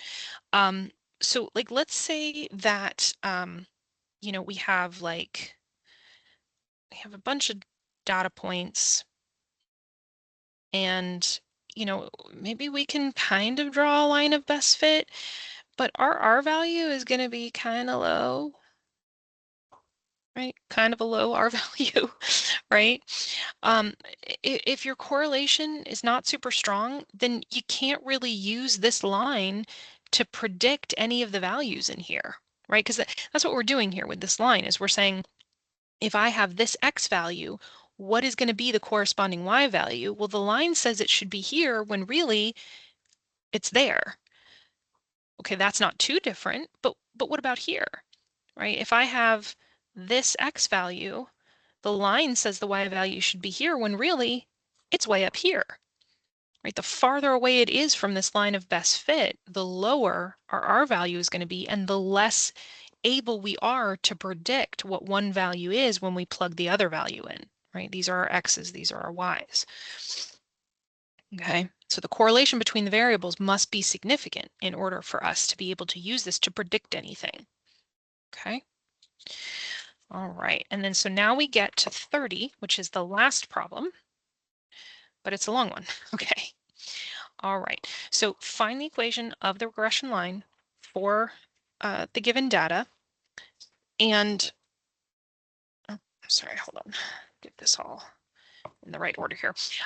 Okay, then construct a scatter plot of the data and draw your regression line.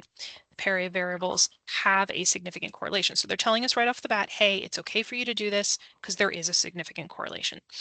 Then use the regression equation to predict the value of y for each of the given x values, if meaningful. The table below shows the heights in feet and the number of stories of 6 notable buildings in a city. All right, so we've got the height of the building and we're comparing it to the number of stories in the building. Okay, so we're going to start out the same way, right? I can find my calculator. We're going to go to Stat Edit to plug these values into two lists. Stat Edit. Okay, so I have done L11 and L12, but again, I always suggest you guys just do L1 and L2. Okay, then we're going to find the equation by going into Stat, Tests, going up or down to F, Linear Regression t-test, telling it which list to look at.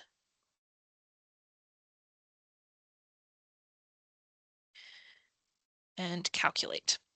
It's going to give me an A value of 20.61, and it's going to give me a B value of 0.041, right? So that's how we're getting these numbers here. Okay, so that's my equation. All right, then it wants us to choose the correct graph below. Now, without having your calculator graph it for you, you could still get that, you could still figure that out from here. So we're going to do it two ways. We're going to just do it by looking at the equation, and then we're going to do it where the calculator shows us. So this right here is our B value. That is the slope of the line, okay? This has a positive slope and a positive slope. This has a negative slope and a negative slope. This right here is a positive number. So right off the bat, we can rule these out, because these are the only two that have positive slopes, and this is a positive number. Now, the other thing is that the line that we draw is supposed to be the line of best fit. Okay, it's supposed to be the line that like goes through the most number of points, or that the distance between the line and each point is minimized as much as possible, right? So here I've got a whole bunch of points and I've got a line that's not going through any of them. The line's going above all of them. It's not going through them, it's going above them. Turn this light back on. There we go. That might help a little bit. Yeah, so you can see all these dots here are below the line. The line's not going through them, but these, the line is going through them, right? That's why it looks like that. Okay. So we're going to do the rest of this by hand, and then I'm going to show you how you can do it in the calculator. So predict the value of y for an x value of 498. Okay. So we're going to take that x value of 498 and we're going to plug it in.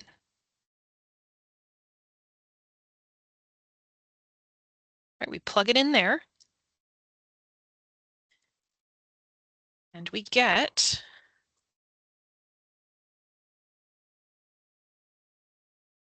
right, so I just rewrote that equation. Okay.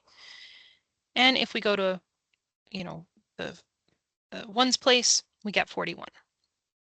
Okay, same thing here. Predict the value of y for an x value of 645.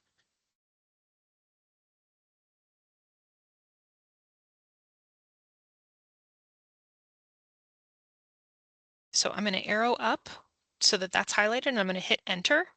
And then that way I can go through and it's like it copies and pastes that, and I can just go in and just plug in the one thing that I want to change. So that's how we're getting that y value of 47 when rounded to the ones digit. Oh, I didn't actually write that. There we go. Okay, now this next one, it says to predict the value of y for an x value of 310. Now, we haven't really talked about this before, but you can see here that it says not meaningful. So let's talk about why is that not meaningful.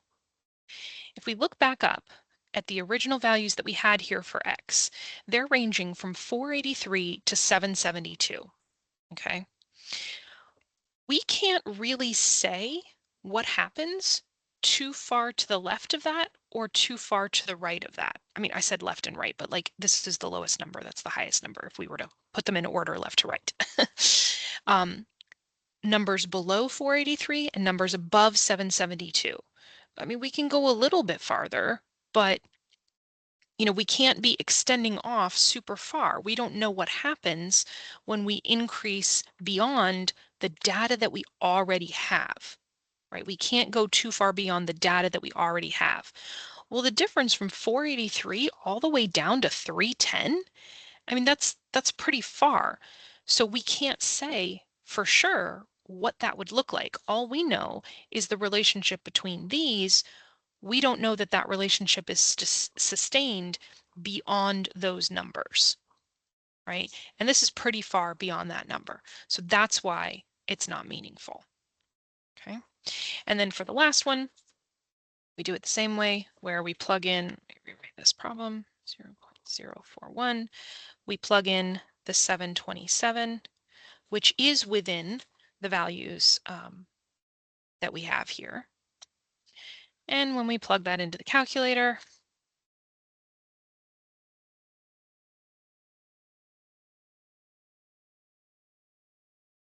we get approximately 50. Okay. All right. Now, another thing that you can do on this calculator, and you don't have to do this. So if you just want to stop right there and just do all this by hand, absolutely go for it. But if you want to do this in the calculator, you have to kind of set your calculator up to do it.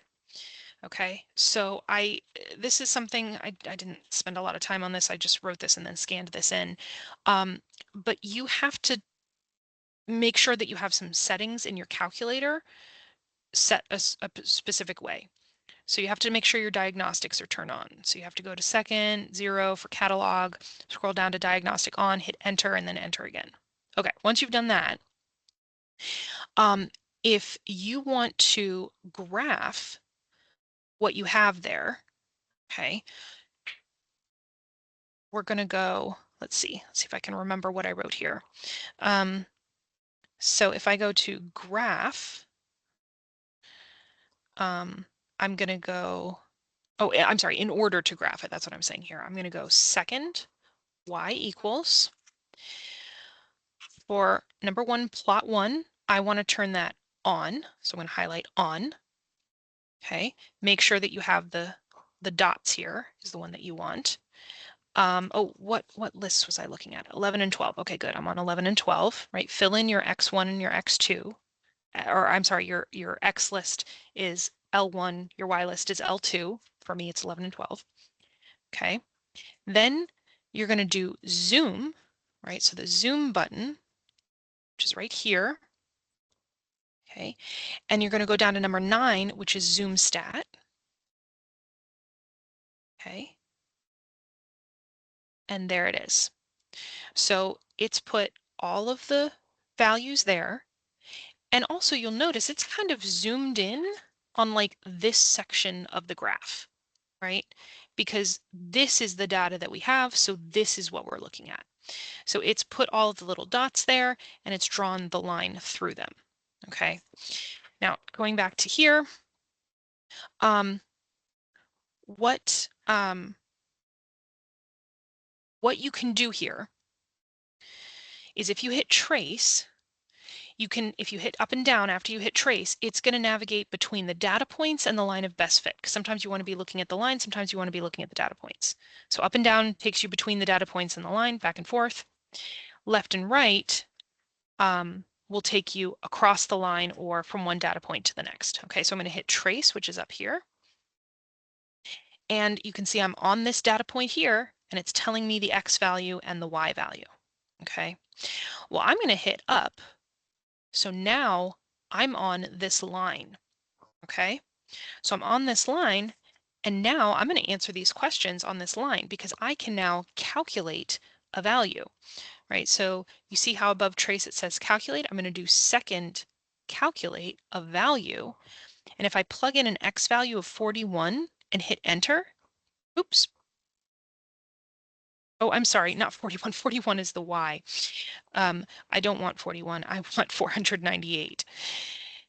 And my corresponding Y value, if I go to the first to the ones place, sorry, is going to be 41. Okay. So real quick, I forgot this part right here. When you're in stat tests, and then you go to linear regression t-test, right here where I have regular equation, if you want it to say y1, you have to go to vars, right? So you're going to go vars, and then you're going to arrow over to yvars. I must have forgotten to put that in. And then you're going to go to function, and you're going to say, what function do I want it in? I want it in as y1. Right, so that's how you get the y1 there. Okay, so like I said, you don't have to specifically do all of that where you have the equation graph it for, or I'm sorry, where you have the calculator graph it for you. You can still answer these questions by doing it by hand. Okay. All right, so I did have on the rest of this just the calculator menus for when you know your population standard deviation, when you don't know it, and when you have a proportion, right? You need to know what those are. Okay, and I'm also going to be giving you this, right? The decision rule and the chart, because you're going to refer back to that on most of the problems. I mean, you do have that in your book. Hopefully you have that in your notes. Keep referring back to it until you've got it memorized, right? Okay, also, I wanted to remind you, first of all, if you've made it this far, wow, good for you. But I want to remind you that right after this test, your final exam opens up, like what, 2 days later or something? So the final exam review for this test is, let's see, when is it? It is, sorry, I've got multiple screens and they're kind of screwing up here. Okay, it is this Friday. So today's Tuesday, right? Your test opens tomorrow for chapter 7 and 9, and then your final exam opens on Saturday. So we're going to do a review for the final on Friday. We don't normally have reviews on Friday. Normally our reviews are on Tuesday, but in order for you guys to get a review in before the exam opens, we have to do it on Friday. So it's going to be on Friday at 10 a.m. Okay, so you can keep using the same link you've always used, and I will send the recording out to everyone afterwards. I'm also going to make a playlist of all of the exam reviews so that you can watch all of them so that they're kind of all in one place there, one email. If you wanted to go a little bit more in depth into each different chapter test, and then also the you can do the final exam review. Final exam review has like 60 questions. It's pretty long. But if you find yourself struggling on any of those, you can go back and watch the review for that particular chapter's test again. Okay. All right. So yeah, I think that's about it. As always, feel free to email me if you have any specific questions. Reach out to your instructor. They are happy to help. Come into any of the academic support centers. We have one on every campus except for the ATC. We actually have 2 on the Daytona campus. It's free. You don't need an appointment. The Academic Sports Center is open on Saturdays. The one in Daytona that's inside of the library, the one in Building 115, that is open on Saturdays from 8 to 4. It will be open this weekend. They can do statistics, the people that work there. And you can also do, I mentioned earlier, the virtual chat, right? So that's open later than most of the campuses are open, or most of the ASCs are open. So, if you're at home in the evening and it's 6:30 p.m., you can still hop on and get a question answered. Okay, all right. I hope this helped, and good luck to you all. And hopefully, I will see you at the final exam review. Bye.